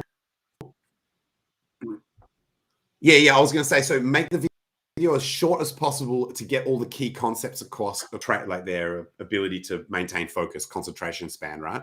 Then you say, make the video interactive and engaging. You need to like make it, like gamify it somehow, maybe like make it so it is really enjoyable. So it's like infotainment, right? Like, and then just turn it into a video, and it would just go and like make the video, and it would be fun. It would actually be fun to watch, and you'd be learning at the same time. Because that's the part that's hard with a lot of learning, is just it's boring to watch, right? And people are so used to watching shit that's actually fun and like hits your dopamine and shit. So you just tell the AI, like, do it in a way that people are actually going to want to watch these math videos. And it will go and work out, how to do it, right? So I think like you know how we were talking about creativity and imagination before? We just have to be creative with our targets of where we want to hack. And that's it. The AI will do the rest.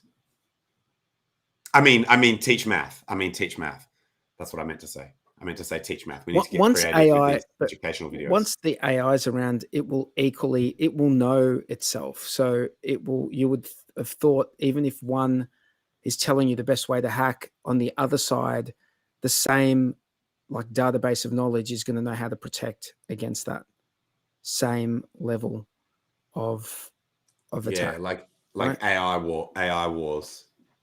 Yes, yeah, absolutely. Yeah. So I think it's a bit like encryption itself.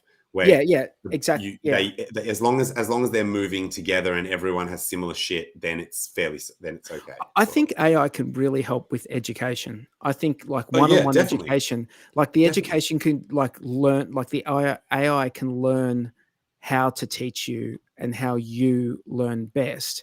And you can pick what your teacher looks like in the virtual reality, and then it can give you a blowjob at the end of the class.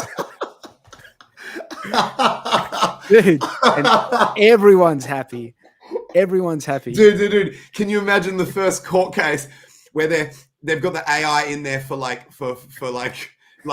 blowing a student, and the AI is also an awesome lawyer. So the AI is like, I represent myself, Your Honor, and they're just absolutely crushing it. They're just absolutely fucking shit up, and the judge is like, I've got to let this motherfucker go, even though I just blew a student. Like, this is crazy. And Elon's there just being like, by the way, this shit would go wrong. By the way, I'm talking about mature age students here. I'm talking about mature age students. I'm talking about like, you know, you're an adult and you go back to you. Is that classified?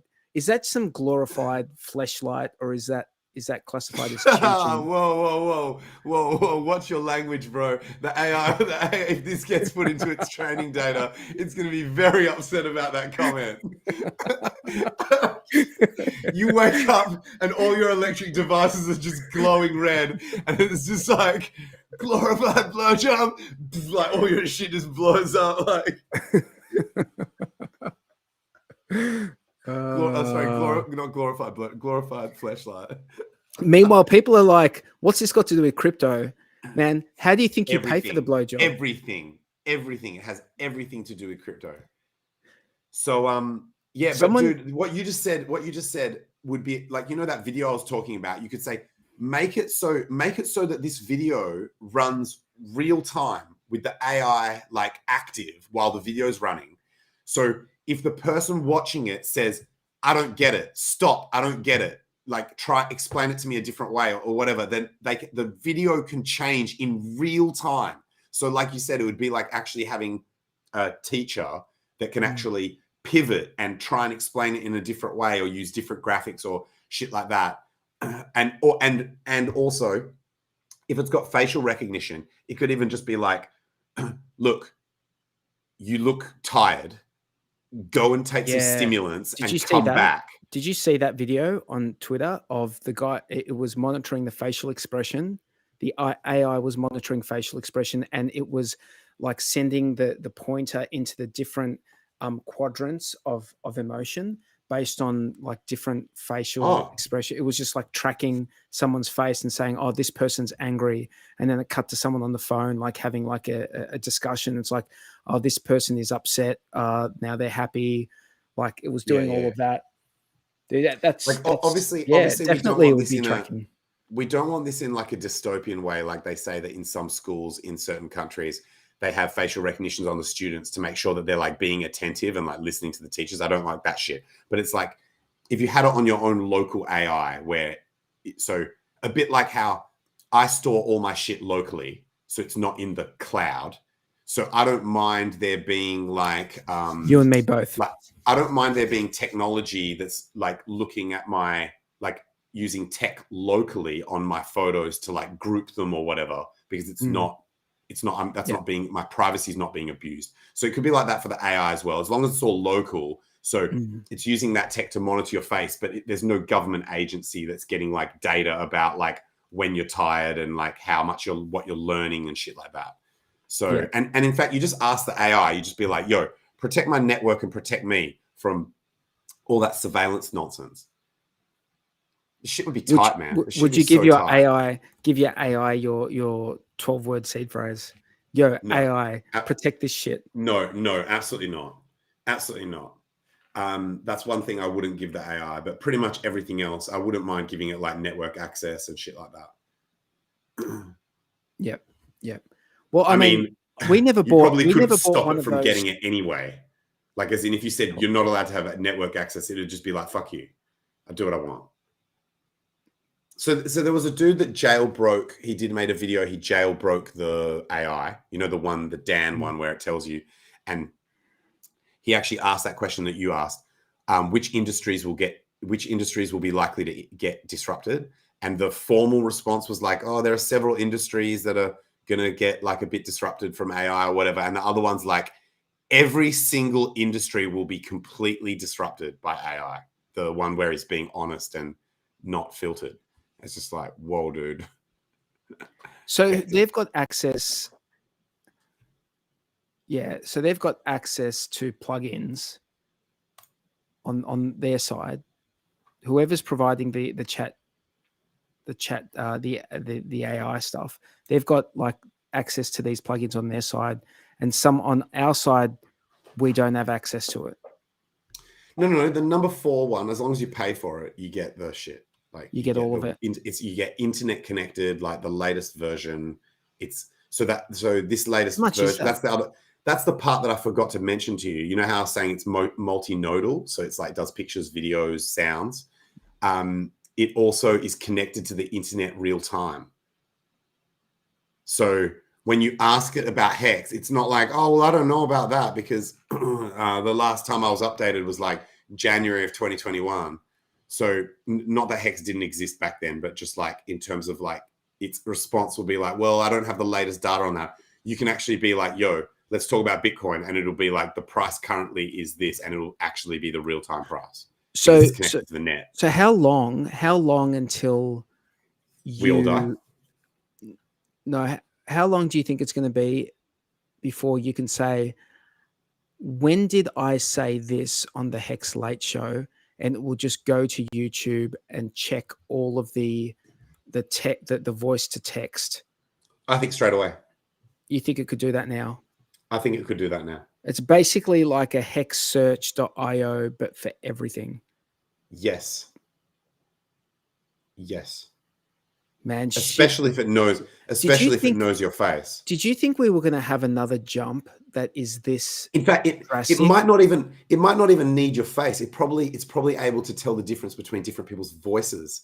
So even if you're one of those people that doesn't use a thing like they streaming like this, yeah, the AI could probably still get a voice signature and go back through its YouTube understanding and find videos where you've said shit.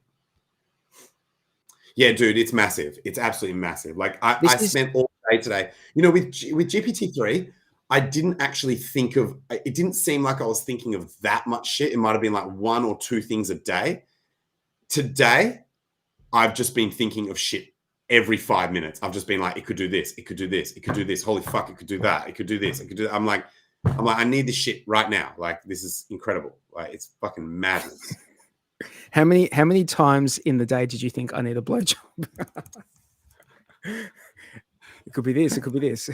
At the end of every new idea, I'm like, and at the end of this one, at the end of this idea, it could also give me a blowjob.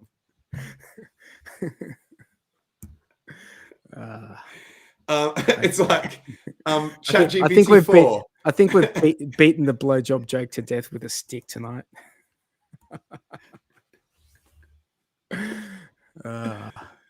Yes, it's true. It's true. So Jexer was going to turn up at some stage, but I think I don't think he's going to. I don't think he's going to. I've actually been a little bit tired than average this evening, so I'm happy to call it, seeing as we're not even talking about crypto anymore, and that's partly my fault. But it is all related. I actually need to also go and reprogram my AI for a purpose unrelated to this conversation, and so if you're keen to call it, we can call it. Yeah, we can call it if you want, man. Let me just ask, when's the wake up HEX? When are you guys on? Have you guys had daylight saving yet?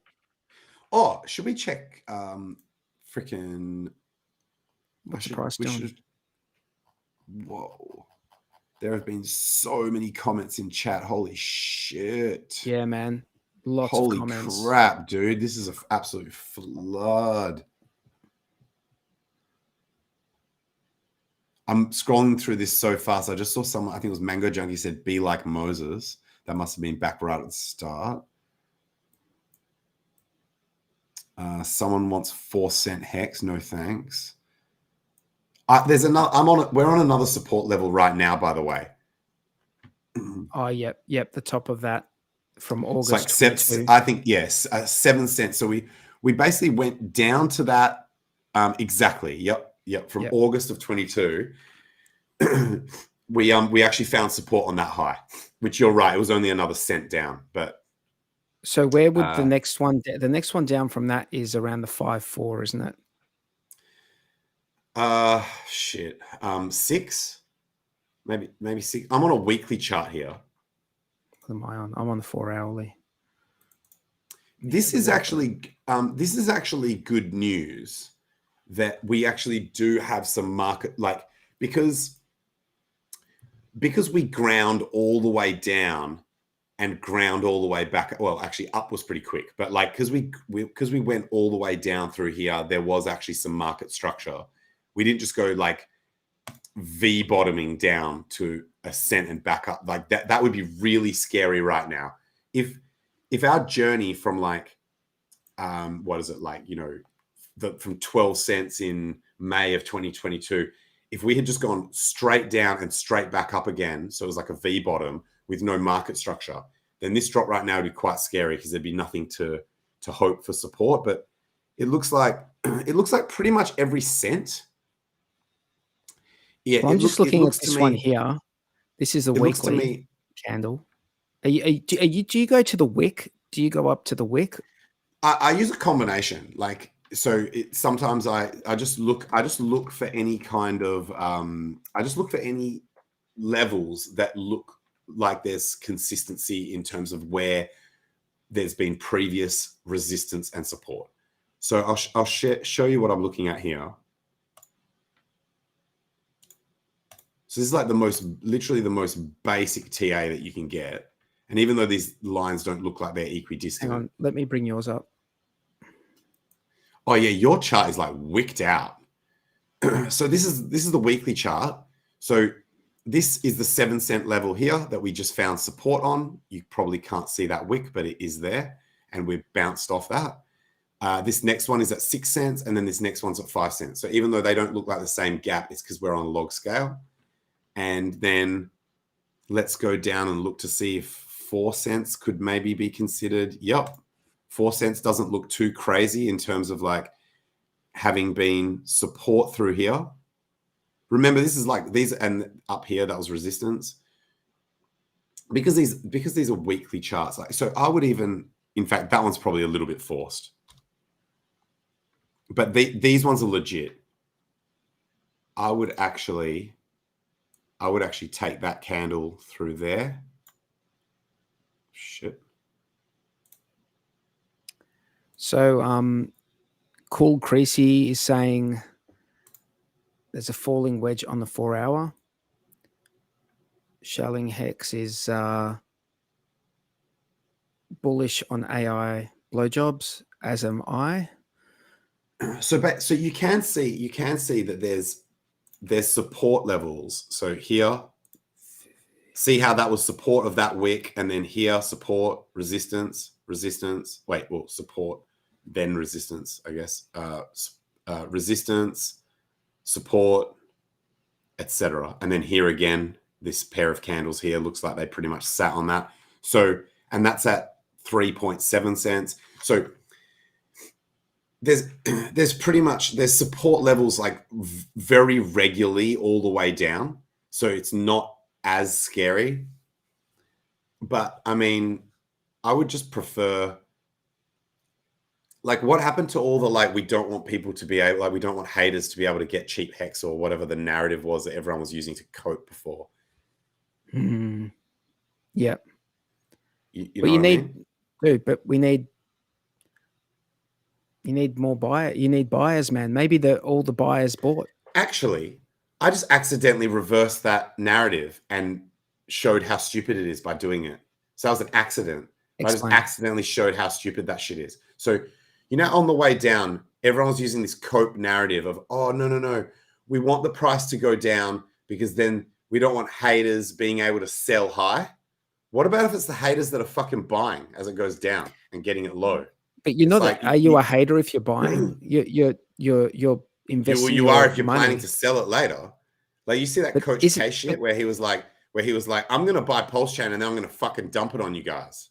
Oh, who gives a fuck about that guy, man? I don't. No. But it's a perfect example of exactly what you were saying doesn't happen. No, hang on. As in haters do buy with the intention to dump. But everyone buys with the intention to sell. But not in a way, like he was talking about specifically trying to damage the price. Like he's like, I'm going to buy HEX, I'm going to buy Pulse so I can dump it on your heads. I hope he buys Pulse because he's going to be like pumping our bags, dude. Yeah, he's going to be buying my bags. It's just what my point is like there's a buyer and a seller for every interaction. So if your COPE statement includes, isn't that just a market? This is better because this is better because of this. It's like, well, the person on the other side of it could have the exact, like the hater could be the buyer rather than the seller as it goes down. We're just naming, like, I think if you're buying HEX or Pulse or whatever it is, if you're buying it, it's difficult. Locally, you're not a hater. Locally, you're not a hater. But what about when, look at what happened we saw this in the HEX community. Man, I've got great examples for all of these. We saw examples of this in the HEX community where OGs flipped and like started hating on HEX and Richard and stuff. So at the time, they weren't a hater. When they bought it, they weren't a hater. And then they turned into a hater. So if we just accept that there are buyers and sellers, there's a buyer and seller for every interaction, and you don't know what that person's future intentions are, whether they have malicious future intent or that they are going to potentially become malicious in the future, then it just means all this whole like, oh, we're getting rid of all the haters by the price going down. It's just a dumb narrative. It just doesn't make any sense. Like it's like, well, I wouldn't say it's dumb, but it's like, it's pretty weak. It's pretty weak basis for that narrative of like, this is great that the price is going down heaps because we're getting rid of haters. It's like, are we? Like, are you sure about that? Like, you can't be sure just by definition. So, but anyway, that's You're right. So I can tell you on a local level, I'm not happy that the price has gone down a little bit, but because I'm onboarding some people in the next week, I'm happy for them. I'm happy for them that the price is coming back a little bit, and fair enough. And the fork hasn't happened yet. So you've got like a specific reason to be more happy than usual at the downward price, like. Yeah, I'm not like the price right now is like obviously the higher the price is, the happier I am, right? Obviously, but because some people I know are getting in, I'm happy for them that they're not buying like the top of this absolutely 2 month upward trend. It's more likely that it's more likely that they'll be in profit sooner. It's more likely that they're going to be more profitable in the long term, so fatter gains, so they'll just be happier, and less likely that you're going to get a headache of people being like, why is the price down, if they're getting in. So it's like there is definitely advantages there. And I would say to everyone who does have people that they're onboarding or have been thinking about onboarding, now would not be like, I think by definition now is a less risky time to get in than it was like before, when we were in the depths of a bear market. Like now we've seen that there is we didn't know for the longest time, like, are people ever going to want to buy this token again? Like I always thought, I was always like, in my mind, deep down, I'm a bullish like mentality when it comes to HEX, long term, always in the long term. But we didn't know for the longest time. It's like, it was just down and down and down. So now that we've seen this uptrend, we've seen this uptrend for like a couple of months. It's like, there's at least we know that the bullish, it's reconfirmed our faith in what HEX can do, what we've seen it do before, in recoveries and that sort of thing. Absolutely. I think that's fair to have a fear of like, even though I think the project's legit, if everyone else loses faith in it, then the price gets wrecked forever, right? So it's like I trust myself to have diamond hands and I trust my own conviction in this product, but that doesn't mean that everyone else is going to do the same shit as me. So you're like, is there a chance that people are going to, and especially when the price was going down, like you said, just down and down and down, just like it was just going down for like months and months and months. It's pretty hardcore, especially because a lot of people the thing that worried me was a lot of people in the HEX community were new to crypto. It was like the first coin they ever bought, and their experience was buying it and it going down for fucking 8 months in a row. And obviously props to those people forged in fire. They did not look like they got, they effectively did the baptism of fire or whatever. I did that in the last cycle with respect Bitcoin. To those mofos. I did that in the last cycle. I think that makes you a crypto person quicker. Like if you came into it, like I know someone, we both know someone who came into crypto at the very bottom in, well, not at the very bottom, but close to the bottom in 2016, 17, like close enough to the bottom for it to be considered that they just got bull run the whole way. Yeah. Right. And this bear market that's happened for the last year and a half has completely wrecked them. They just weren't prepared for it. They were not. Yeah. Because it's like sorry. I made a mistake. They came into it. Yeah. They didn't. It wasn't 2017. They came in. I'll tell you who it is after the stream, by the way. They came in. When was it? Was it 2019? I think they came in 2019, and they basically only saw like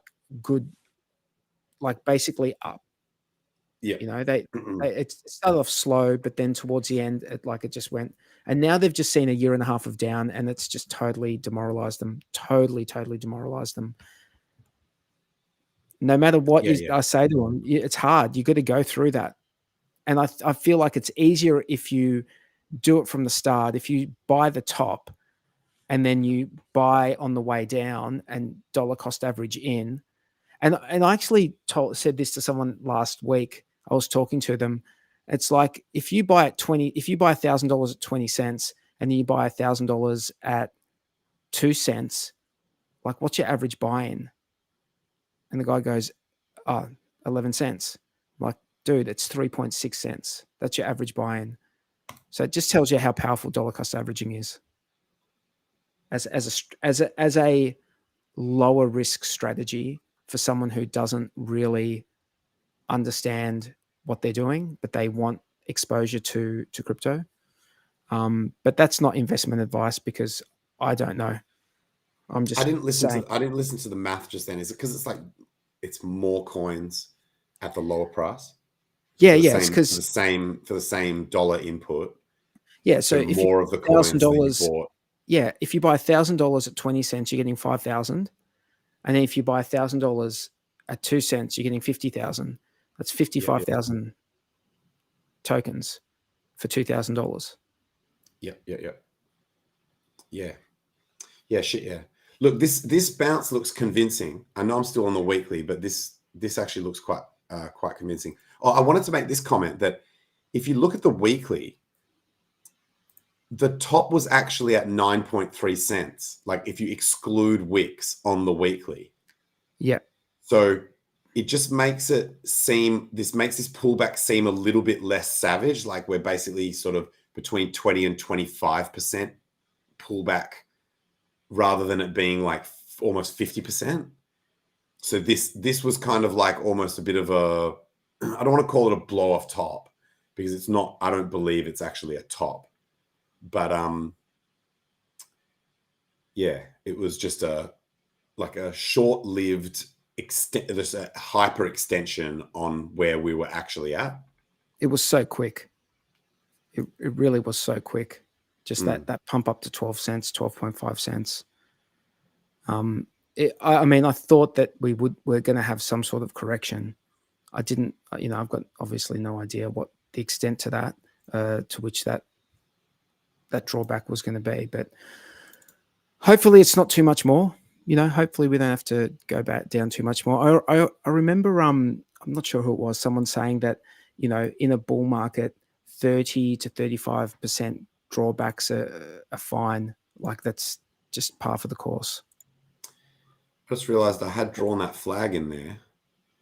What is the percentage down that we've had since the top? If we take it from the weekly candle, 22%. Like so, 25 to the 7 level. So when it got to 7, that was 25%. Yeah, and now it's like 22 and a bit. So what would 35% be?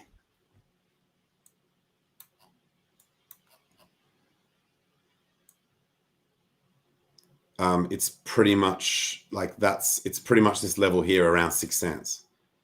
So it's like the target of that flag, that bear flag. And why did you pick 35% though? Is that like a typical pullback level that you look for? No, it's just I remember years ago someone saying, I can't remember who, that like in a bull market, like generally. Actually, Richard did. Yeah, Richard used to say that. I wasn't sure who it was. I think so. I'm not sure who it was. I think Richard used to say the pullbacks are like typically are sort of like around the 30 to 35%. Yeah, that's actually, I do recall him saying that. So that would be 6 cents. I prefer not to go there. Actually, I think the chart's going to look pretty shit if we go all the way back down there. I think I also drew. Look here, see this drawback here, the one that's around the 10th, the one that's around the 10th. One sec. I was just going to show you a head and shoulders. As long as we don't go down further than that drawback on the 10th or the 11th of March. See that drawback? Do you see that head and shoulders? Yep. But you see, do you know what I'm saying? Like, yeah, I still think the chart's going to look like garbage if it goes to 6 cents, though. Like, I see what you're saying, but like if it spikes back up after that, just like it did at that the on the 10th of that one there. I feel like as long as it's higher than that point, I feel like if we start going lower than that point, that's, I don't know, that just doesn't feel good. It won't feel good to go lower than that. Like a murder-suicide. It's going to be a murder-suicide if we go. Oh, shit. Actually, I'm told that you're not allowed to say that word. Shit. Sorry, dude. I learned that actually it was a Rogan. It was a Rogan or Lex Friedman podcast with CoffeeZilla. They beeped the S word out. And I'm not talking about the word shit, not the word shit, the one I said accidentally a second ago. They beeped that word out. I think you're not allowed to say it on YouTube. Look who's here.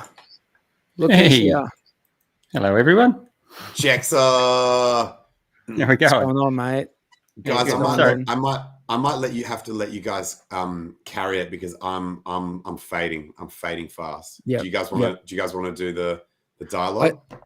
I think Look, I think we can go. Let's go another 20 minutes because I've had a long day as well. You guys, please continue on. But I just noticed myself like yawning halfway through the episode, and I'm just feeling a bit faded. It's out of character for me, dude. That's me. Really good, man. Really good to see you, Jexa, and I'll catch you guys next week. Yeah, cheers, Matt. Peace. Yeah, I've come in for the afternoon shift. Yep. Nick, I think you guys you drop daylight saving next week, I think it is. So yeah, I'll be a little bit more around. That makes it a bit easier for me with the hour I pick up. But we are we should probably tell people what we're considering. We're considering moving the HEX Late Show, or hang on, I'm actually still thinking of doing the evening, but just maybe a shorter show, and then we're going to do it. It would be basically for us, Jexa, would be tomorrow. And it would be probably in 12 hours from now, roughly. Yeah. So the reason being we're trying to pick up Bluey. Obviously, it's really hard for him in his time zone. It's like 5 o'clock in the morning or something. So if we can tweak that a little bit, then we can bring Bluey back on. Essentially, we decided that we're all too agreeable. on this show, and we need someone just to disagree with everything we're saying. So it just hasn't been the same without him, has it? It hasn't been the same. I love Bluey, mate. I love having Bluey on.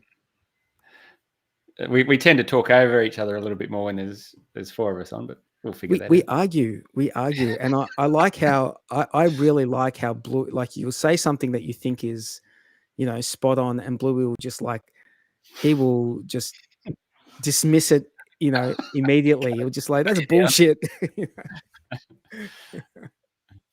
Yeah, so it'd be good. Yeah, it'd be good if we can come up with something now that probably changes a little bit for guys in Oz when they get to watch us, because we'll be more I still want to do the evening. But just I want to do a quicker. I think the problem is we struggle to keep a lid on the time. But we would have to be we can't just do this 2 shows that are the same, right? Yeah. We need one show will need to be focused more on maybe news things. Maybe this show that we do at this time can be more focused on just doing some things that have happened, like news topics or whatever, or things that have happened in the HEX Pulse ecosystem. And then tomorrow when we do that one, that would be more of us just yelling at each other and swearing at each other. I'll still have the Aussie flavour, so that's the main thing.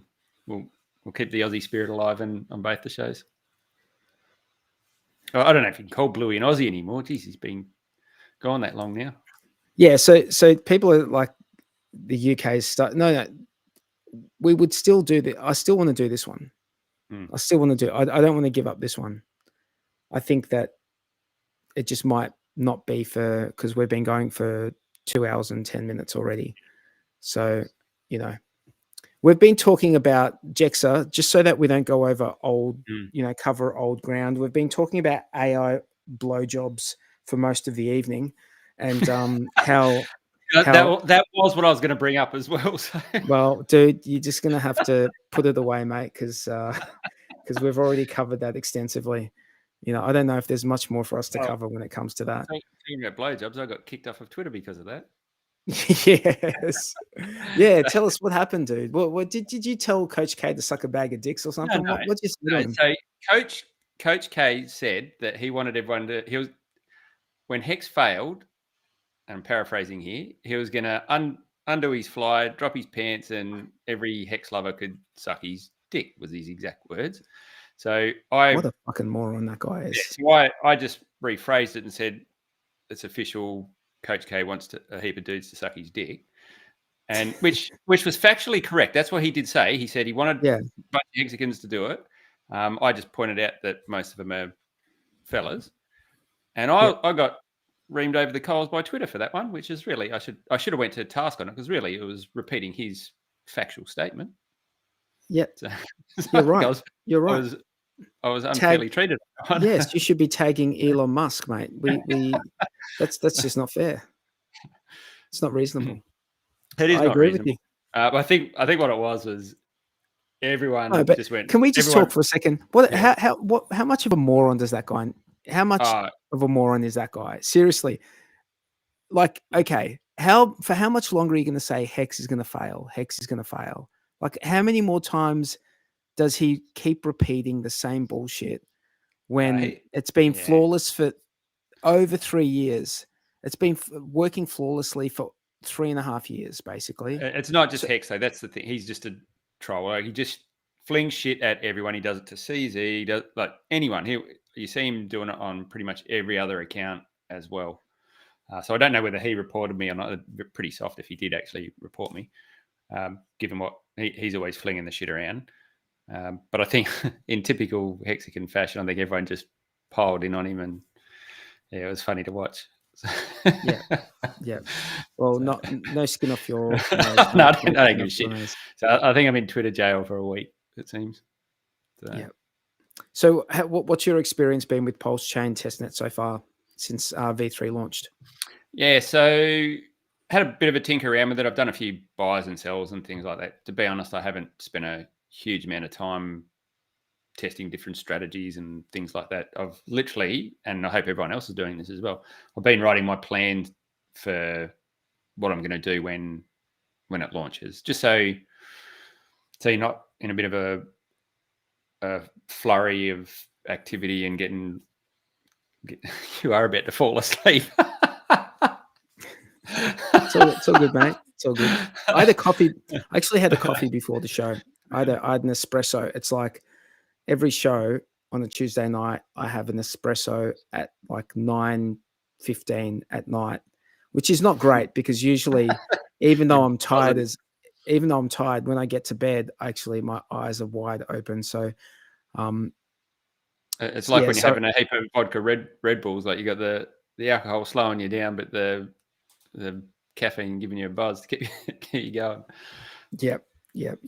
So, what did you think? I think for the most part, it's usable. I haven't had any failed transactions or anything like that. Everything I've done has worked. I've had a contract deployed on ETH, which that forked over beautifully, and I've tweaked the front end to be able to use that and tested that, and that's all working fine. So everything's sort of come across as you would expect, which is really good to see. Like I said, I haven't been putting it through its paces. So I know a few people have got a few quirks. The only thing I've noticed is I'm trying to get a contract verified, and I'm having a bit of trouble getting that to process. That could be me, but I think other people have had that sort of issue as well, and that's just so you can see the read and write commands on your contract in Etherscan or BlockScout. But other than that, been pretty good. So I think everyone's been given enough warning now. So if you haven't got your plan set, you better get onto it in the next couple of days, I think. And just to be clear, you don't need to. Your plan may not involve doing anything. Exactly. Yeah. Your plan might be to sit back for 2 or 3 years and do nothing. So but traditionally with layer ones, that has not been an awful thing to do. 2 years seems to be the sweet spot, doesn't it? But your plan might be as simple as check all the balances of the things I thought I was going to get, and then close my wallet. That could be your plan. But I've just got, most of us have got various other things on the go. We've got addresses that have got HEX stakes on them, and things are spread around a little bit. So I just want to make sure I'm got all those working fine and got an environment set up so that I can transition really easily. So I'm just going through and setting all that environment up really. Nice. What's my prediction on mainnet launch? I reckon the next week, 2 max, I reckon. Like, it seems pretty imminent. Don't know, have you discussed that, 43? What have you chucked out? I haven't, but Tangent was like, he thinks it's going to be really, really soon. So look, whenever it comes out, no matter if it's in like I said, to Tangent, if it's 2 hours, 2 days, 2 weeks, 2 months, no one can say that they weren't ready. Oh, you've had 2 years to get your shit together. I did say that because testnet version 3 has just come out, like, how many? Has it been 3 days? Yeah, 2-3 days. I feel like it would be nice to have a week, like, just to test. Yeah, it feels like that. There's a flurry of activity going on in the background. There's guys building validators, and there's a lot of discussion about how to do that and how to tweak those and things like that. So there is a lot of chatter going on in the background, and teams. Do you see my node syncing in the background here in the 3? Oh, is that that's what's going on? Is it? Yeah. You see the node syncing there? Yeah, I haven't quite got that far yet. I've had to order a few parts. So no, that's a Geth node. That's not. Oh, yeah. That's not. Yeah, that's not a Go. You're a bit nerdier than me with that stuff. I've got to play catch up now. Have you built your? No. No, I'm still waiting. My hard drive doesn't arrive until the 5th, so I've got to wait for that. Did you get your frame and the? No, I'll probably go grab that tomorrow. I'm not in a big hurry because I've got to wait for the hard drive now. So yeah. As soon as that arrives, I'll jump on it. And all the guys, David and Alex, they're all beavering away in the background. So hopefully they'll find all the little bugs and be a bit smoother sailing when I come along. Yeah. Yeah. I haven't worked out what I'm going to use. I still haven't worked out what I'm going to use. I've got, yeah, I don't know. I don't know if I want to buy another Nook. Yeah, if you've already got one, it's a pretty pricey little investment for another one, isn't it? Yeah, but you know, it's not like, it is. I mean, it's not like. I reckon you should have a go at trying to get it running on your DApp node. It needs. There's like. It's not a matter of like having a go. Coders need to build the apps. Is it not just like Docker containers and things on DApp node though? It's an OS, man. So it's got its own like way of handling everything. So like anyone can build an app. Anyone can build it's like there's an SDK. So you could just like say, and they were like, oh, you know, because I asked about it, and I think a capable dev could do it. Capable devs could do it with the Ethereum dApps that are there. They could probably copy a lot of what's there and just repurpose it. I don't even know if you'd need to be a dev. You just need to be probably pretty decent with Linux, I would think. I think you need to be a dev. You reckon? It's not just a matter of making a package? Don't know. But yeah, if anyone's out there that's got those sorts of skills and a bit of spare time on their hands, you'd be doing the community a solid if you could come up with a DApp node. It would be awesome if PulseChain was on DApp node. That would be cool. That would be cool. I reckon that would get a lot of eyeballs on it as well. I agree because that's listed on the Ethereum website, and there's like all other like you can do Ethereum validating on that. So the fact that I mean you can buy a machine from their website, so they know that the machine is good for that purpose. You know what I mean? So it's not like you're going off and buying hardware and then you don't know if that's gonna if it's gonna work out or what. They're sending you can go buy the hardware and then they'll send it to you, and at least you know that it's been battle tested, you know. All right, you give it a crack, Ash. See if you can get ChatGPT to make one. seems like it can do everything these days. Oh, it's crazy, dude. It's crazy. Did you you go. I was going to say, did you see that? I mentioned it at the tangent. Did you see that thing between the Chinese head of state and the Russian head of state? No. No, how they've made a deal to do business in Chinese yuan? Oh, you're not talking shit. This is the for real one. Yeah, for real. Yeah. No, I did see that. And who else was doing it? Was it?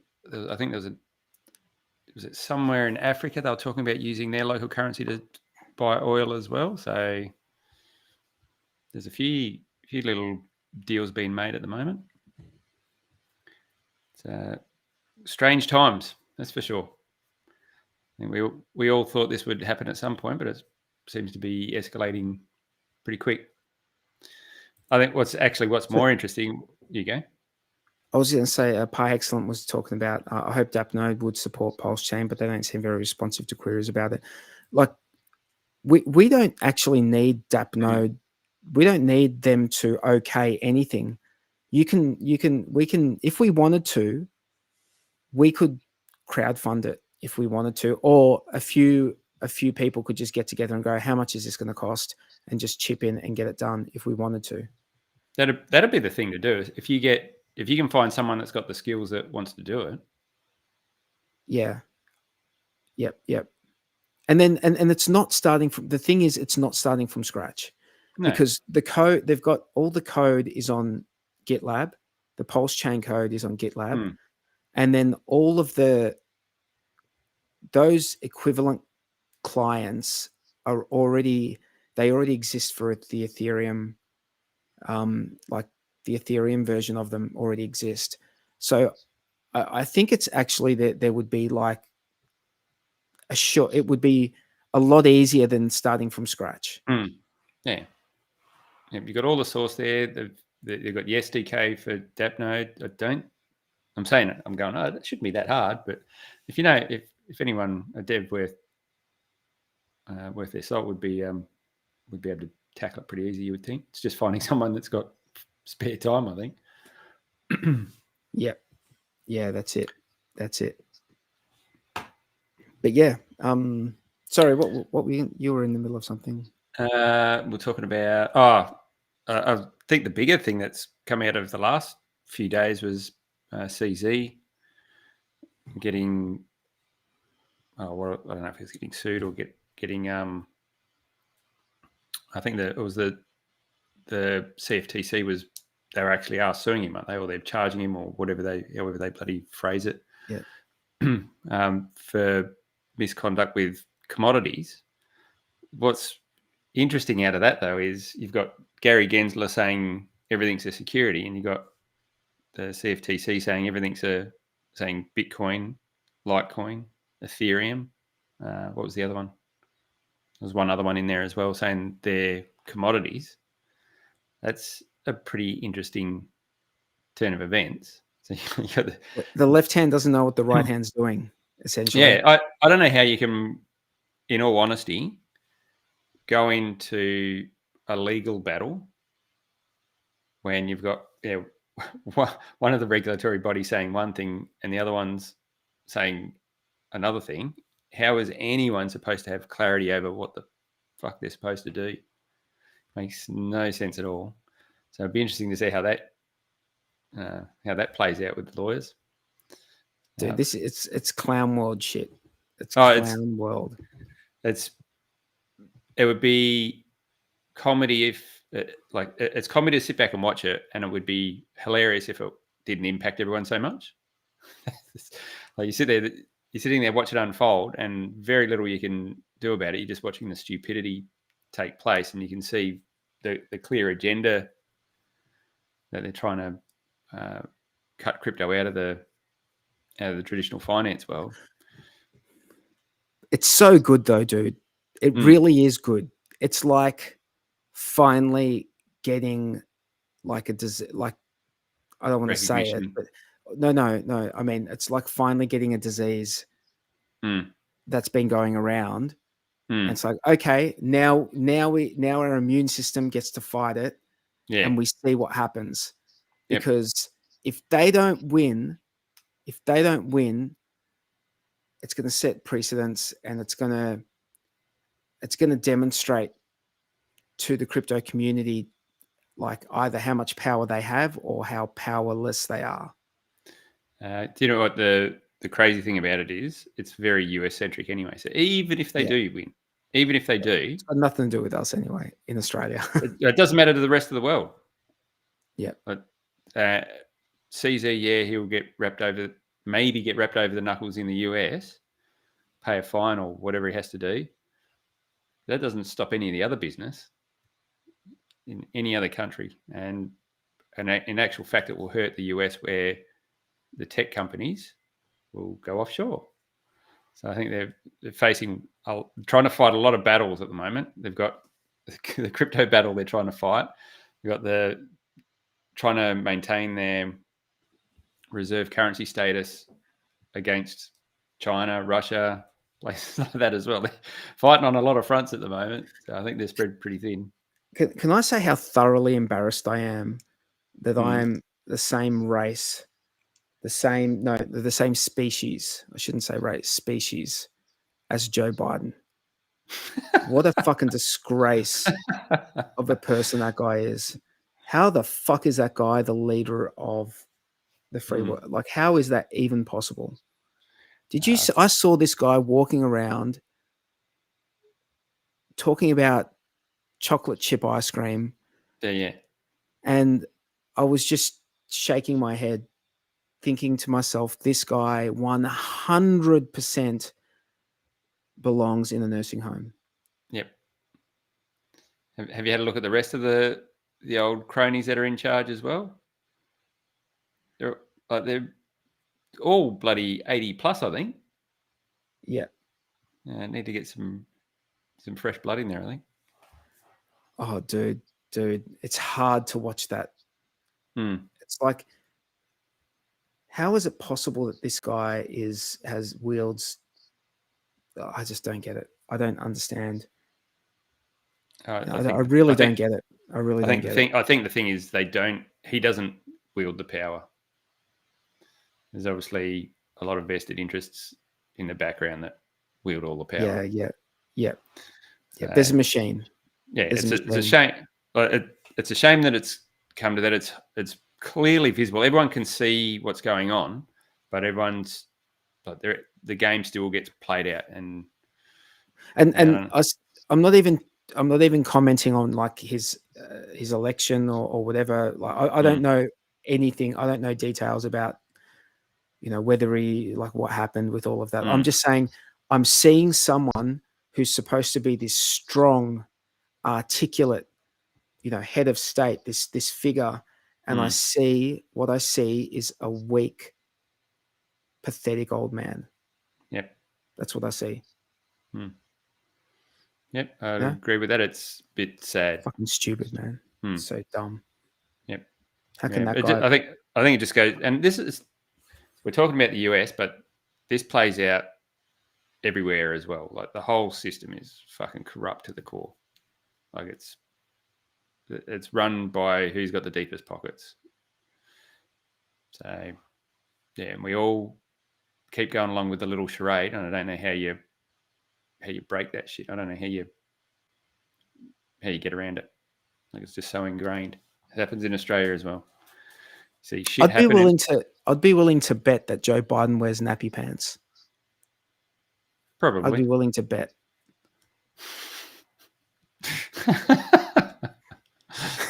Don't you reckon? Like it's he's got to. I'm going 50-50. 50-50 wears nappy pants, and if he doesn't wear them now, he's wearing them in the next couple of years for sure. Do you reckon there'd have to be someone that's tasked with the job of making sure he wears them too, wouldn't there? Someone has to change him. Do you reckon they've got like a giant change table? huge wet wipes. Oh no! What's a resume look like for that? I don't know. I don't know about that chick that gets up in front of the press room. I reckon she's doing it. Yeah. What's her name? Oh, I don't even know her name. Jesus, she talks some shit. I don't know, man. I try to watch as little as possible of all that stuff, but sometimes I can't. Sometimes I'll see Joe Biden, and there's something about, like, I'm expecting something to happen, like some blunder, something to happen when I see him, because usually whatever clip you see, it's him saying some stupid, like some dumb shit, some shit that doesn't even make sense. Or he's just like disorientated and he's like, which direction am I supposed to walk in? It's always that. Anyway, dude, look, did you want to bring anything else up? No, I'll let you. You're obviously tired, man. We'll bring it to a close, and next week I'll be here a little bit sooner, and we can, we'll figure out when we're going to run our second session with Bluey. Yep. Yeah. Well, we're waiting on him when he's ready. He'll let us know, because he's going to a different part of the world. So when he's there and he's settled, he'll let us know, and then we can, we can do that. All right, guys. That was good. Let me see. Yeah. Should I play this outro? Expect the unexpected, people. Or expect the expected, maybe. We're close, I think.